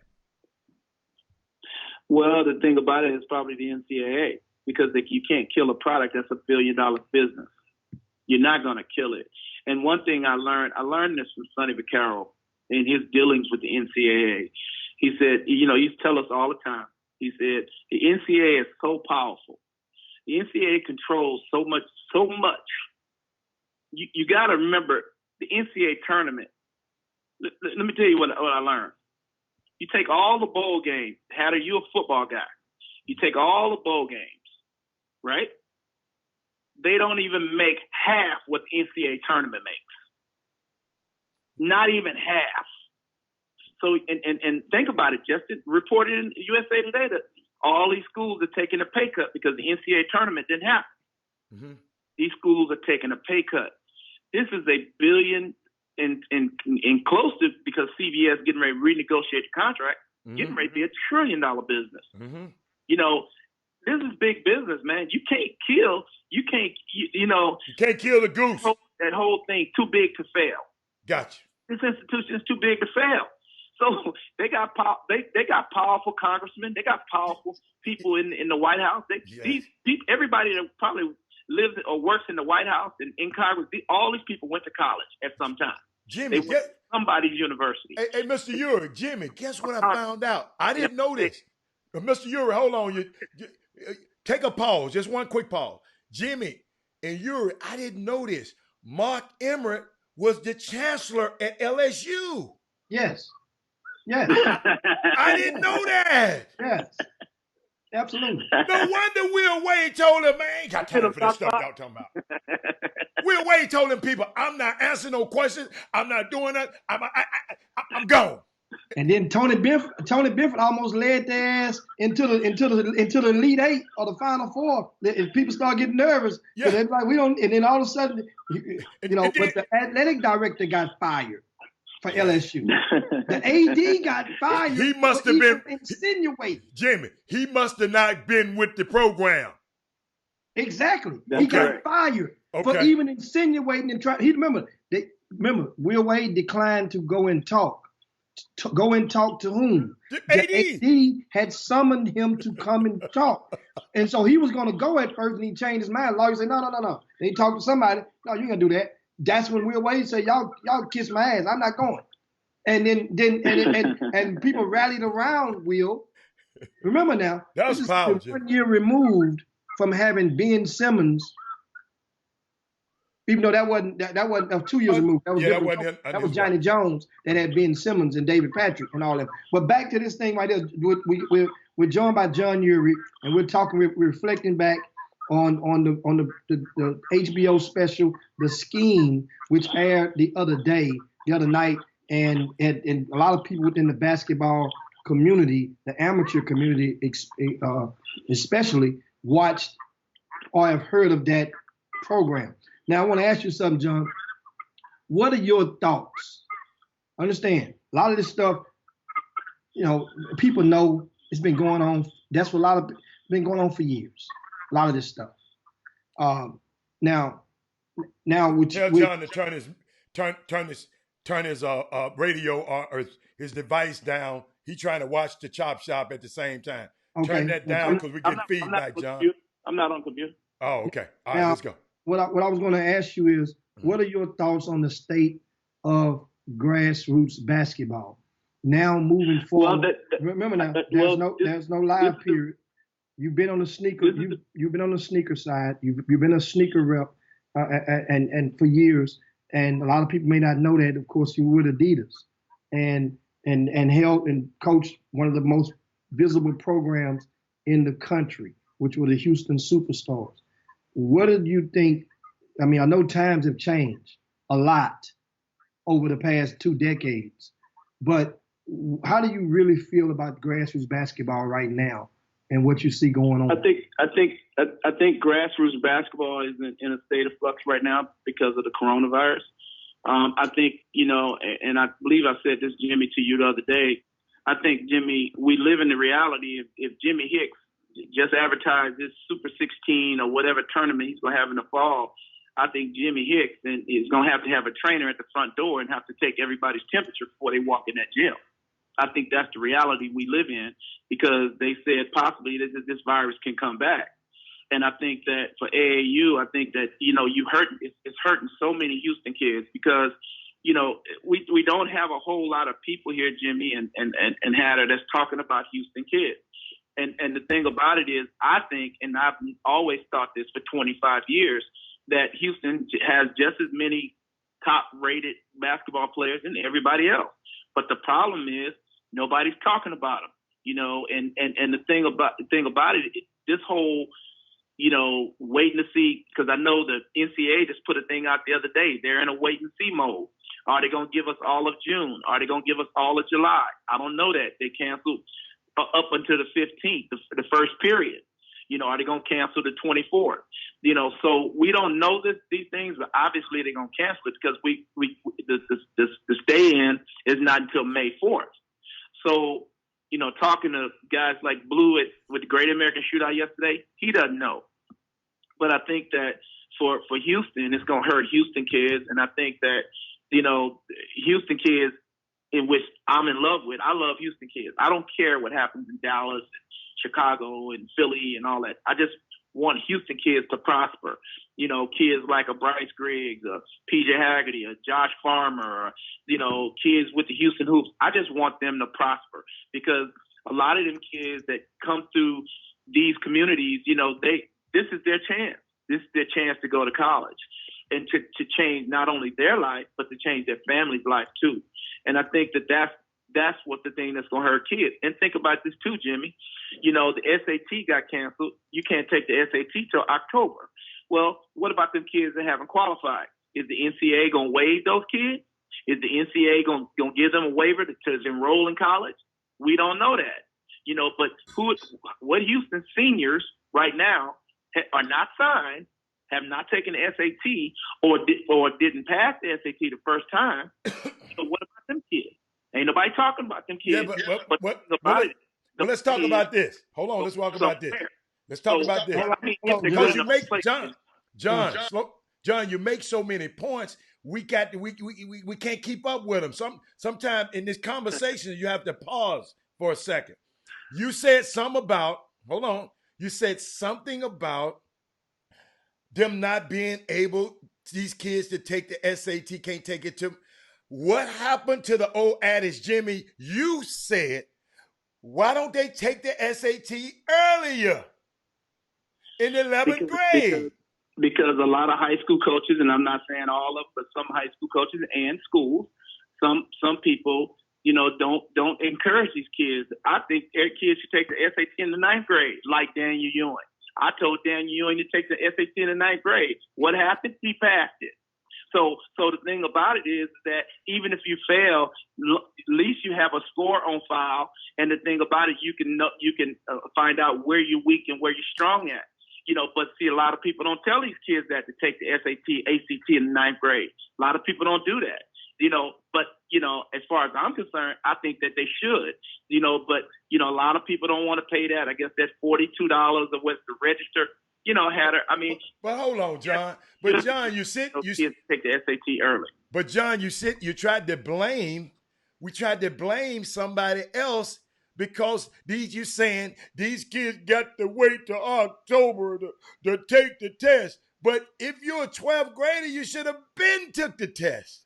So you can't. I agree with that. So you can't. When was the first time your son took the test? Ninth grade. Thank you. Because what his parents do, his parents encourage him to take it in ninth grade. Yeah, but because we know that's why Jimmy and I on this show. Jimmy, we've been talking about this for 3-4 years. So guess what? Somebody who was in the ninth grade 3 years ago, Jimmy, they don't have no excuse. We've been talking about this at least 3 years on this particular show, and maybe if they share the show a little bit more so their friends and their friends can get it, maybe these people will get this information. This is very important information. You're bringing up valid points, John, but we can't blame. 3 years ago, I know we talked about it. And now, 3 years later, we're going to sit up here and talk about these guys they can't take the test to October. Well, I want to add something, John, Jimmy. that I shared with the Chop Shop on yesterday. In case this may be news to a lot of you guys, that earlier this week, Alabama State has waived all college entrance exams for incoming freshmen. More schools, more HBCUs, and more schools alike, D1 institutions alike, are expected to follow suit. Somebody had to be first. I say this again. Alabama State was the first D1 that we know of. They have officially announced that your SAT score don't matter. As long as you got a 2.5, you're getting in. You can get in.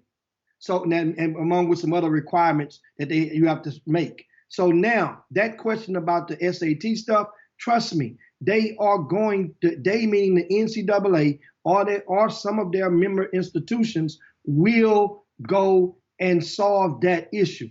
Also, last week, Herb said they trying to get anybody up in there.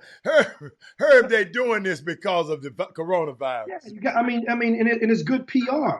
It really is. And the thing about it, last week there's a school in California that announced that they're waiving admission fees. Now, I saw that. The school is going out of business next year. So in 2021 is their last year in existence, but still, if you're enrolled in there, you got free classes. It's limited to a certain amount of people. I'm expecting more and more schools to follow suit and jump into that. Absolutely. And jump into that wagon. Absolutely.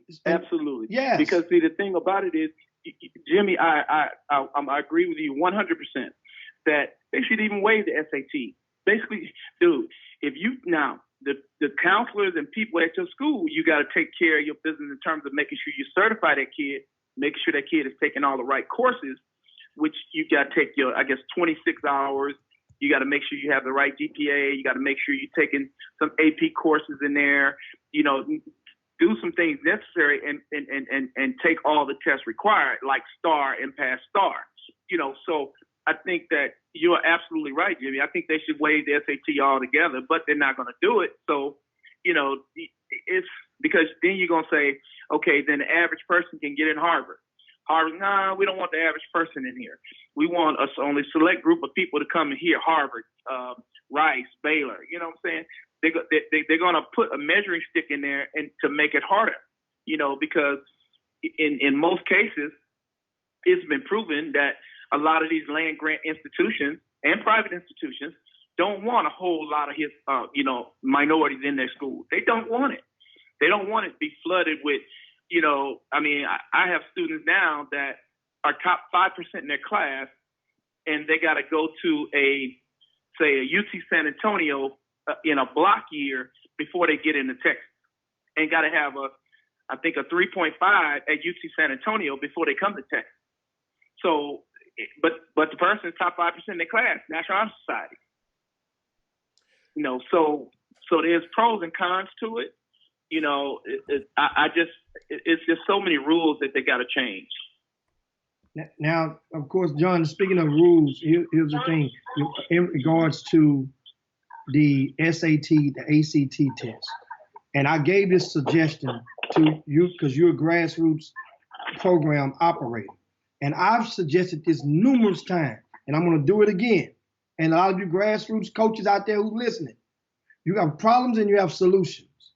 And it's easy to go and point the finger at the high school coach or at the other kid themselves, or even the parent who remind you in many cases, some of you guys are responsible or the initiators of going to the naive parent, and persuading them that you got it all locked down. You know how to do this because you've been doing this for this many years. Trust your kid up onto me, and I will get them to the promised land of a Division I scholarship. And all they gotta do is come play. I got the rest.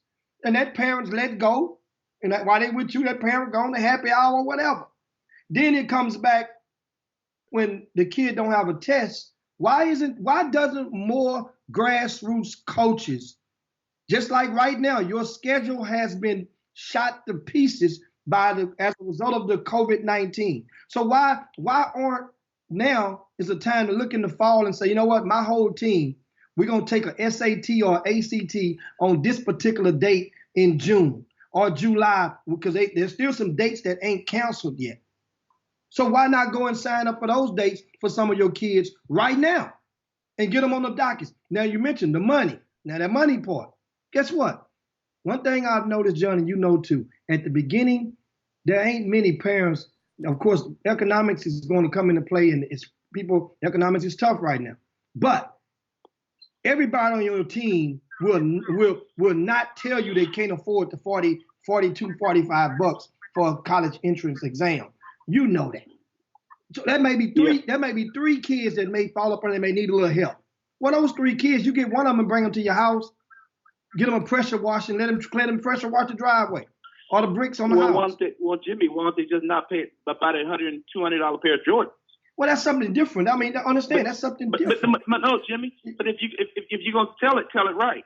Okay, instead of you going to buy your son them $200 pair of Jordans or them Kyrie Irving, take that $42, that $45 and go register your son for the SAT, and maybe go get your SAT book from Borders Bookstore for $8 or Brown, whatever. I got something for y'all. Some priorities lie. I give you a prime example, Jimmy, and I got to put her out here, and I got because this person, schooled me on this process, and her name is Laura Branch.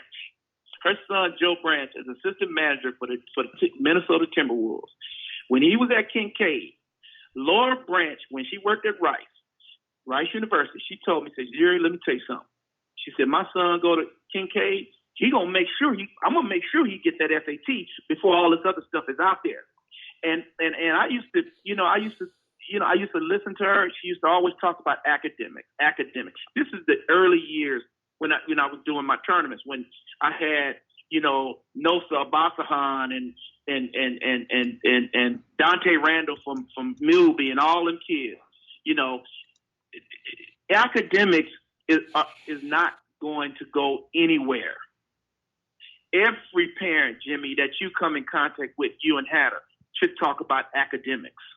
Every parent that walks through the door, from Jimmy Hicks top 20 to the Sweet 16 to to Spring Icebreaker, everywhere you have a tournament, Jimmy, you should have something that's related to academics, SAT testing, taking an AP test.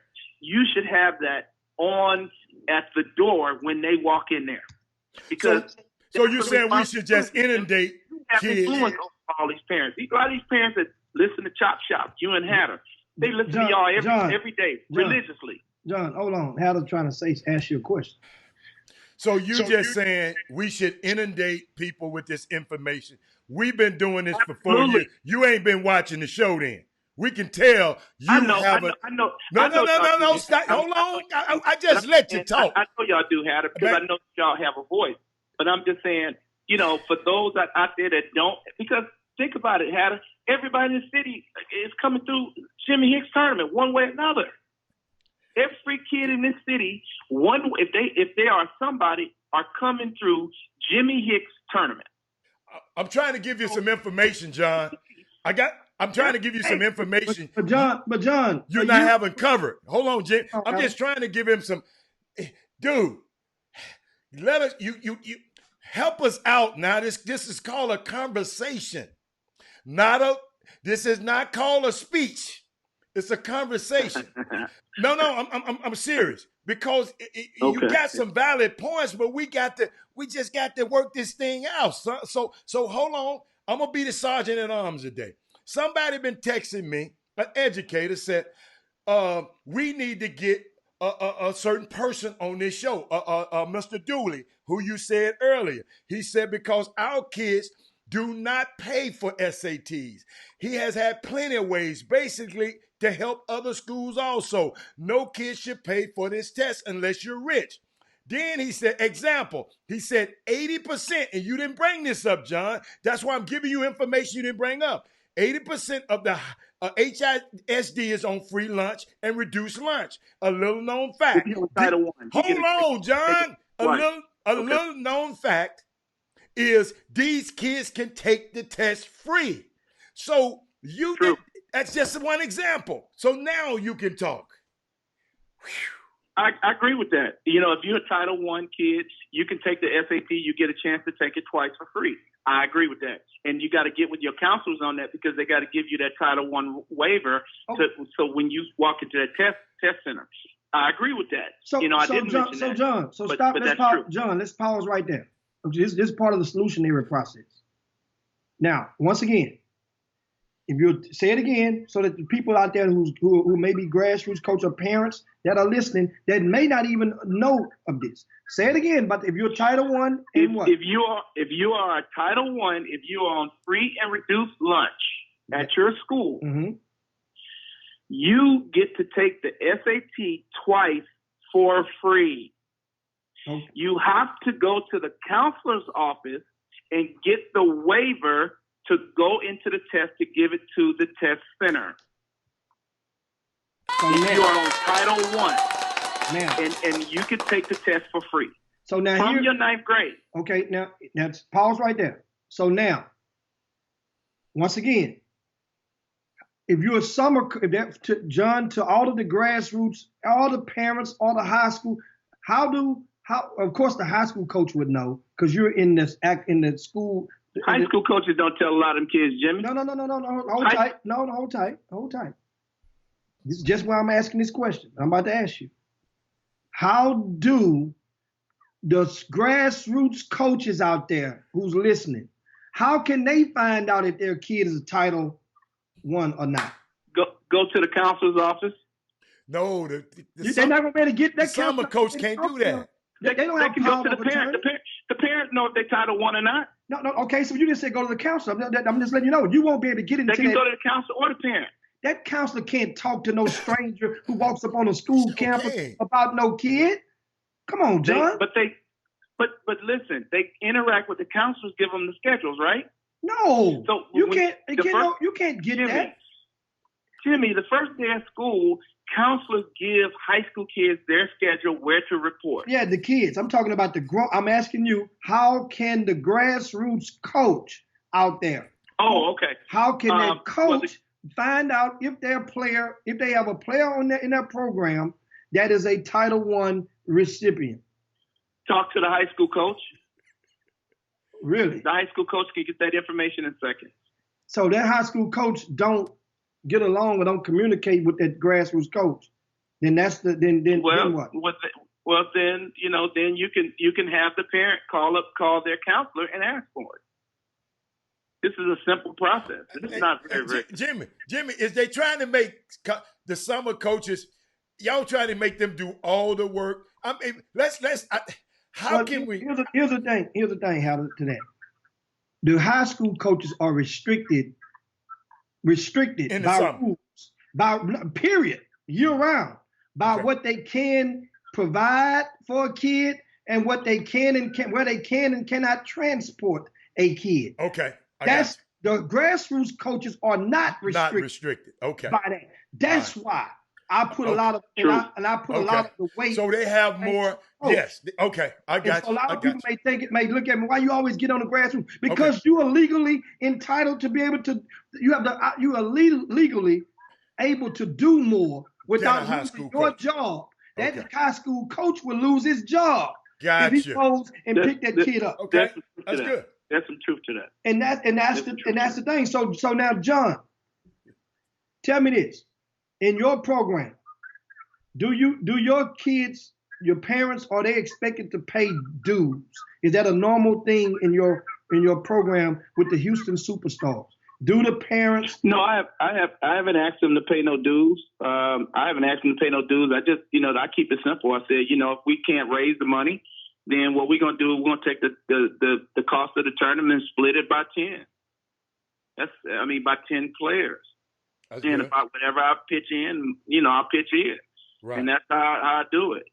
I'm not in this process trying to make no money off no kids. I've never been in that business ever. And the thing about it, I know a lot of AAU coaches are doing it, and they're trying to, $5,000. I hear the story about a lot of these AAU coaches making money off these kids. I get it. But see, the thing about it is, I work full time, and the thing about it is, I think that, don't try to hustle the kid. Basketball and mentoring a kid is more than basketball. It's SAT. Is making sure his grades are right, is making sure that, last year, I'll give you a prime example. Before we traveled a couple years ago, I made all my students get jobs. The June that we didn't play, I made all them kids get a job. As a matter of fact, we put it on Twitter because we have a picture with Dr. Grenita Latham. They all worked at the George R. Brown Convention Center. So I encourage these kids to go get jobs. They're old enough to go get one. Why not? They can go get a job and work at a Kroger or work at a place to make them $500-600, and that's just learning how to be a man. And so a lot of people don't tell these kids that, but I do, because it's not guaranteed that everybody's going to the NBA. As a matter of fact, it's less than 1% of kids that's going to go to NBA. Number one. Number two is no more than less than 5% of the kids in Houston, Texas that's going D1. And you got thousands upon thousands of kids in Houston, Texas that play AAU. A lot of these kids are just not going to play D1 because out of all these schools in Texas, they're not offering them, they're not recruiting them. So and right now, let's be honest. There's 3 great coaches in Houston, Texas right now, college coaches. Kelvin Sampson, who's doing a magnificent job. Byron Smith, who's doing an extra magnificent job in terms of being at Prairie View. And Johnny Jones. I think he's doing a heck of a job also at my alma mater. But a lot of these kids, Jimmy and Hatter, they won't even look at TSU. But they don't look at the fact, or Prairie View, they don't look at the fact they can go to them schools and get a solid education and put themselves in a position to take care of themselves. They won't look at that. They go, well, I want to go to Baylor. But, Baylor's not offering you. Why not TSU? Why not Prairie View? I don't get it with some of these kids, man. And some of these AAU coaches do it too. They say, well, don't go to TSU. Don't look at a Johnny Jones. But see, the thing about it is that whole thing is wrong. You got 3 quality coaches in Houston, Texas, and Kelvin Sampson can't take all of them because, as far as I'm concerned, Kelvin Sampson right now is top 5 in the country in terms of college coaches right now. Because top 5, if not number 1, because he ain't got, Zion Williamson. He don't have, but he's winning. He's winning. Yeah. He's winning his conference. He's winning games. But nobody's talking about that.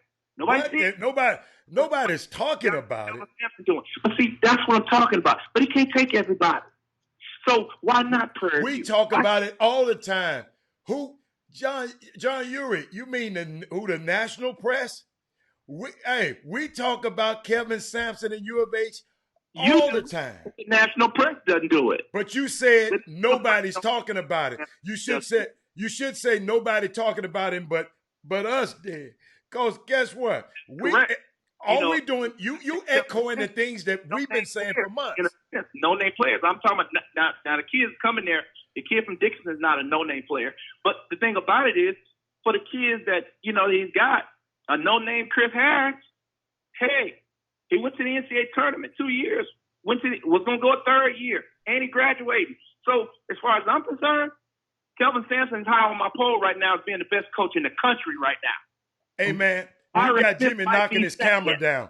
Thank you for your praises of Kelvin Sampson. Is at Prairie View, winning at Prairie View, and for years. I don't know, but I didn't know John, you back then. John, I got a question. How many of your players? How many of your players in over 2 decades that played for the Houston Superstars did you allow to sign with an HBCU directly? Hold on. Sign with them. Not that they attended, because you could sign somewhere else and not qualify, end up somewhere else. That you allowed them to sign with an HBCU while they were in the 12th grade. Name one. Tyrone Nelson that from that went to Prairie View. Wasn't he committed somewhere else? Didn't he sign somewhere else earlier? He committed to Baylor. And he signed with Baylor earlier. And then New Mexico State. That's what I asked you. See, John? He came back and went to Baylor. See? But Jimmy, think about that. That ain't what I asked you. I'm always Jimmy. You haven't sent a single player. Jimmy, hold up, Jimmy. Let me tell you one thing about John Urie and every college coach in the country. Coach that's at where is he at? He's at he used to be the coach at UT Arlington for years. Scott Cross. Ever since I've been in this business, as an educator, as a person of education, I have always told every kid that go where you're going to play, number one. Number two is that I don't care where you go, Tougaloo College in Mississippi, as long as it's free. I don't care where you go, because you're going to get an education out of it. That's what it's all about at the end of the day, Jim. Now, the kids I've had, Daniel, I mean, it was a lot of small schools. But we're talking. I can't make the kids go there. No, you can't make them, but you have the influence. And the more your program is winning, the more you're winning, the more influence you have. You just mentioned Greg Wise. You know why Greg Wise has influence. If he wants to yield that influence or not, that is totally up to him. But you have influence and have had influence over dozens of Division I prospects. And my question to you, like I asked, and I always ask this because that song just don't sound, it don't play no more. It's like having a cassette tape and the audio player gonna grab the tape out of the thing. That's what's happening. You guys, everybody that preaches this HBCU stuff, I understand you went to TSU. You played baseball at TSU. You're from California, they didn't know that. However, you have not supplied any of those HBCUs with a single player in over 2 decades. You're not by yourself. You're not by yourself. You're not by yourself. Now, because a kid like Ray Penn also came back to TSU after going to Oklahoma State as well. So why did Ray Penn didn't go to TSU at the get-go? Because we can tell the truth. Then people will understand. Jimmy, but let me tell you a little caveat to that too. When these kids go see these big white institutions, predominantly white institutions, and they see, I'll give you a prime example. When Raymond Penn went to Oklahoma State, he saw all this beauty. He saw all these beautiful buildings. They're going to give you this fancy room with, a bed that's tailored to you. They're going to give you this brand new arena. They're going to $30 million locker room. This is right before they had the $30 million locker room. They see you all these bells and whistles. And some of these kids that come from these neighborhoods, that's what they want. They trying to pull themselves up. So I can't control that. I can tell them to go to a HBCU, but these kids see these bells and whistles. Why? And I'm gonna tell you this too, Jimmy. Why do you think University of Texas is putting in brand new facilities for Shaka Smart? Or because they want him to have bells and whistles too. Because when you recruit these kids, Kelvin Sampson said it best at the last game with Chris Harris. Last game, he said Chris Harris came to us when we didn't have the bells and whistles. So now that he got the bells and whistles, when a kid comes through there, they do a good job because now he can compete with all of the Power 5 schools. He got those kind of facilities. So the thing about it, it comes with the territory too.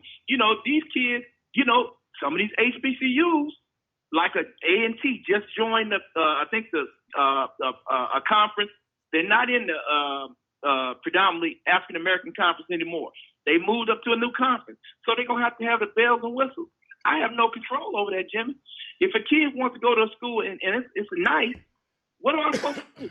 I mean, I can't beat the kid over the head and say, well, go to TSU. I can't tell him that. I want him to go to TSU and make TSU great.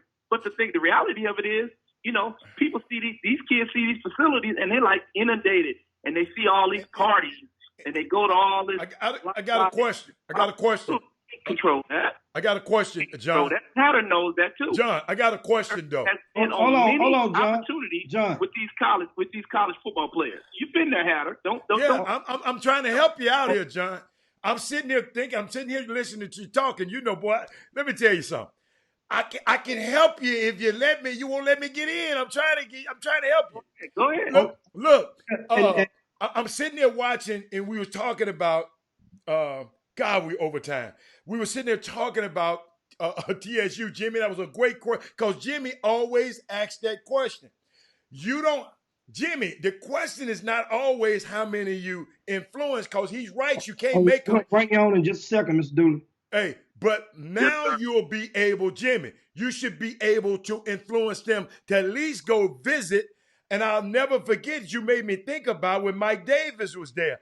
I had two kids that I had influence on. They wanted to go everywhere. I said, you better give Mike. Mute yourself, Jimmy, because you're talking.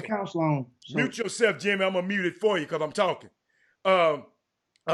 You yourself, all I did was I just used my influence to get the kids a visit with Mike Davis. You follow me? We got a visit with Mike Davis. So you're right. You can't make a kid go nowhere. But at least how many kids? I think the final question was, how many kids did you get to go at least to tour the facility and give them a chance? So we can end that. Couldn't get them to do it. And then let me tell you this too before you get off, Jimmy. You know what? A lot of these, and I had this issue too, a lot of these predominantly black schools wouldn't recruit them kids either. A lot of these black schools wouldn't recruit those high major kids. They would not do it. I'm telling you what I know. They would not do it. For years, I never got a phone call from TSU, and I went to Robert Moreland. And Herb Baker would tell you this. I went to Robert Moreland and told Sonny Vaccaro, I said, Sonny, you need to sponsor Robert Moreland because I think Robert Moreland is a great guy. He's a great coach. And next thing you know, Adidas sponsored TSU. And Herb Baker would tell you that. So I was doing whatever I could, obviously, to help my alma mater. But the thing about it, you can't make these kids go to these schools, man. And these schools also got to recruit these high major kids also. Hey, John, we have a special. We have to go, and we already in overtime, and we definitely appreciate you sharing the thoughts. Thank you, John. We got a lot of nuggets on the table. Thanks so much for joining us. We can't live. You know what? At the Chop Shop, we can't leave you guys hanging like this. So, by popular demand, we have joining us right now. My main man. We have Robert Dooley, who's the college advisor over at Jack Yates High School. Robert Dooley has a lot of the intel to share with you parents and relatives alike that how when school resumes, how you can work on getting the free free college entrance exams, and more than one or two. And so we want to welcome Coach Mr. Dooley. How's everything going? What's up, Doc? Doing well. Wow. But now we get right into it, Howard. We got about 8 minutes. We can go. Okay, we get 8. Okay, let me put it on 8. Let's get right to it. We got some questions for you. Explain to the parents and the people that are listening, Mr. Dooley. Tell them, what do you do and how long you've been doing it? Well, I'm part of the counseling team of the college advisor for the campus, the entire campus. But I also, since Greg Wise and Pat Osborne have been at Yates, have been the academic advisor for both boys and girls basketball teams. So it was very incumbent. I already knew college admissions. That's my job. But understanding the NCAA and those requirements, it was incumbent upon me to learn as much as I could because the rules are constantly evolving. And so now, speaking of the rules, how can, because a lot of times we may have a kid that qualify for reduced or free lunch, and didn't know that they can take the SAT or the ACT for little to no money. How can we find out if a kid qualifies for that, and what are some of the steps that you can recommend that a person can take forth in applying? The SAT and ACT grants waivers, 2 each for each test. So that's 4 tests if you qualify for free and reduced lunch. Now, HIC, over 80% of the kids will qualify for those 2 waivers. But also in the junior year, the district pays for a voucher with the College Board for every junior to take the SAT. So that's 5 free opportunities. Most of our kids qualify for those free tests. The district, and now this is speaking of HIC, also provides Khan Academy, which is free online test prep. So if you really want it, you just have to put the work in. Okay. You also have to understand that it starts in the 9th grade, and I respect and admire all parents, and I know basketball, and I know they want their kids on the court, but we had a kid last year, I know you're very familiar with him, Jordan Emerson, who's in the honors college for free at the University of Houston, doing very well. Yes. And he didn't get a basketball scholarship, but he took care of his academics. The part you can control, and I'm not being ugly, rather than bugging the coach about playing time, which doesn't happen at Yates, by the way. Instead of bugging the coach, you should be bugging that teacher about making sure your kid can get the highest possible grade. The A's and B's, which reduces the test pressure on the sliding scale for the NCAA. The higher your core GPA is, the lower the test score you'll need. Now, most schools, you can be admitted. They can even grant an admission waiver. If you do it for an athlete, you have to do it for just an everyday student. But you have to meet the bar of the NCAA. Now, I know they just made some decisions on spring sports. They still haven't ruled on the SAT and the effect of kids being able to take it this year. And so I'm waiting. I look every day on their website to see what they're saying, because we have a couple of kids that needed to retest and are not now and able to. So we're just kind of monitoring that daily. But as a parent, and I don't mean to ramble, the most important thing you can do is stress the academic piece first. And if you're talented enough and blessed enough to be a D1 recruit, they have some of the best academic people in the world. They're going to work with you once you get there, but your job is to get the kid there. And that means prioritizing the academic. And I've been lucky we have wonderful parents who work with us, and I can't say too much about them. As far as testing, where we fall short is not on our ability to take the test, Jim. It is our ability to get test prep. But in HISD, that's not even a problem. The testing services, Kaplan and Khan Academy, those can be kind of pricey. But our district has even removed that hurdle. So, of course, any parents that has questions can hit me up at Yates. I'll help anyone. You know, Yates kids are my priority. But we want to see all kids be successful. And how can they get in touch with you, Mr. Dooley, if somebody's listening right now, one of the parents or relatives, and want to, you know, kind of just strengthen their efforts towards helping one of their young people out? They can give me a call, Jimmy. Now I'm not at school right now, but I'm able to check my messages. So 713-748-5400, and the extension is 020120. Also, email is rdooley, DOOLEY, at HoustonISD.org. And you guys got that, and we're going to post that on.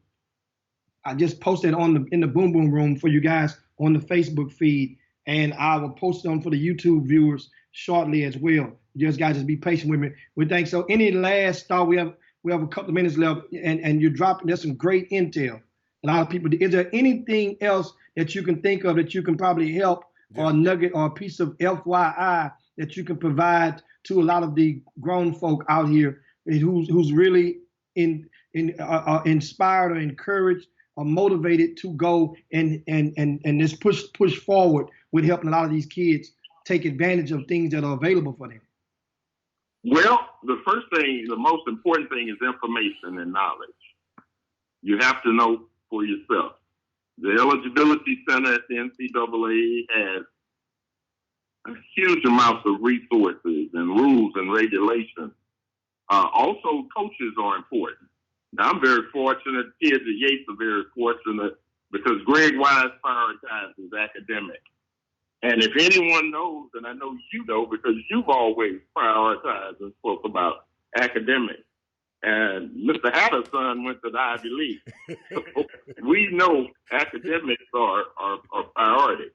But it starts with the coach. You have to be careful who you entrust your kids with. Because if it's just about winning games, then we're not serving our youth properly. It's got to be both. And, you know, at Yates, we want to win. We have to win, but not at the expense of a kid's future. And so I'm reading some of the comments in the Boom Boom Room, and you guys, you know, they're definitely they're listening. And I think Mr. Dooley, you might have to go and clear your voice box out in a couple of days because they're going to be calling you. And of course, that number is posted on the screen. And for those of you who are watching YouTube, that number, of course, is 713-748-5400, extension 020120. Just think about February the 1st, 2020. That's all. And also, once again, I will provide the email address for you guys as well shortly in the YouTube feed. But thanks a bunch, Mr. Dooley, man. We appreciate that so much for dropping those nuggets. We'll get you back in and one day and give us some more intel on the sliding scale and people to really understand it, because I think the component of academics, it really does pose a fear factor into a lot of parents who may not have been academically inclined during their days of schooling. And that's what I've learned. So we got to find a way to make this thing sound a little sexier than just saying, and that way now tastier. We got to put some slap your mammy sprinkle it on the food so maybe they can eat it a little better, Coach, Mr. Dooley. But anyway, thanks so much, man. We appreciate it, Mr. Dooley, man, for your time. Thank you, Mr. All Dooley. right, thank you. All right, big fella. God bless. All right. Hey, man.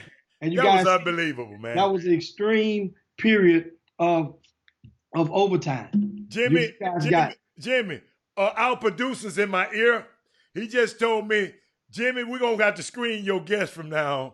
we're gonna have to give you your first guest a protocol. You know how Molly be saying the producer talking to her. I love Coach Uri. He is a very knowledgeable guy, but you just got to be able to converse with him. And and Mr. Fobb, we can't get off the phone. Coach Fobb, I love him. Coach Fobb said that, because he was praising Coach Sampson. He said, "Hey, what you were saying when Chris was on that bench." Who said that? Coach Fobb. He said, that's not what you were saying when Chris was on that bench. You said Kevin Sampson can't coach a lick. So, hey, man, hold on. Coach Dooley, this for Coach Dooley. and Jimmy, and let me tell you something, man. And I want to thank y'all for being patient with us. Jimmy, I like to have fun and learn. You said something key, Jimmy. You said make it sexy. But Jimmy, you remember I told you the story about when Little Robert used to come home and start talking about, they talking about my glasses and they talking about I'm in the AP class and all them good. I said, man, it's cool to be smart, man. Dude, the smart dude get all the chicks. Look at Barack Obama. Look at his pretty wife. And so you're right. We got to make it more attractive. But before Jimmy wrap it up, I want to thank all the first responders again, Jimmy, and the medical professionals who keep us safe and who's helping us through this extraordinary time. And it is something none of us really know how to handle. This ain't never happened to us, but you are where we need you desperately, and there is nowhere in the world we would be safe without you. So we can't thank you. We can't thank you enough. I had to go. I couldn't leave because, Jimmy, they're doing things, man, that you see it, everybody see it. They're doing things that I probably wasn't built to do. So shout out to them. So what else you got, Jim? Man, and we want to remind you guys, speaking of the, somebody asked the question earlier about the name, image, and likeness topic with the NCAA. Later this month, that was one of the things on the docket during the Final Four, which the Final Four would have been in day number 2 of the college meetings and workshops in Atlanta for the men's side. But so they are going to, the first thing, as you guys remember, they had to get the other stuff out the way, which they just did about the dead periods. And now they're going to proceed. And by the end of the month, guys should expect the recommendations that the committee will present as their counter towards, remember, California was the first state that moved legally, the governor, that is, to make it illegal for every student athlete in that state to profit off their name, image, likeness. And so now we're going to expect the NCAA, not a ruling, but their recommendations will come, they say, toward the end of this month. So stay tuned for that. Other than that, we have a lot more stuff to get with, but we'll save it and put it back in the deep freezer and thaw it out and put it in the grill for you guys on Monday. But meanwhile, it's time to slide down Dino's back and yabba dabba do this thing. And of course, on behalf of, that's Robert Haller, myself, Jim Hicks, time to tip my lid on down, go take a walk outside and get back inside. You better hurry up. But you guys. Hey, Jimmy, by the way, I forgot to announce this too, man. Give me 1 second. I want to announce this. And I'm sorry, I meant to announce it, but there was a message from Brian Jolivet. If you notice, I didn't play any of the commercials today, right? And he wrote me a letter. He said, "Good morning, Robert. Given that this pandemic continues to negatively affect the lives of Americans," this from Brian Jolivet, "I think we should suspend the advertising from right now until things get better. Please mention on the show today that I requested this because our people are focused on getting through the day, and the last thing they should be thinking about is a summer basketball tournament. We will resume advertising at some points when the lives of our people have been improved. Let me know your thoughts." Let me tell you something. Classy man, classy organization. Brian Jolivet, his wife, and that crew, man, thank you for that information. and Jimmy, now we can really slide down Dino's back and yabba dabba do this thing. We out. Absolutely. And shout out to you guys on there. Clayman Jacobs, former Yates High School star, and Kevin Allen is on there as well. Allen. And shout out to David Polk and the rest of our first responders on there. You guys be safe out there. More importantly, be smart. Chop shop. See you guys on Monday. Mr. Katie got me again, Jim.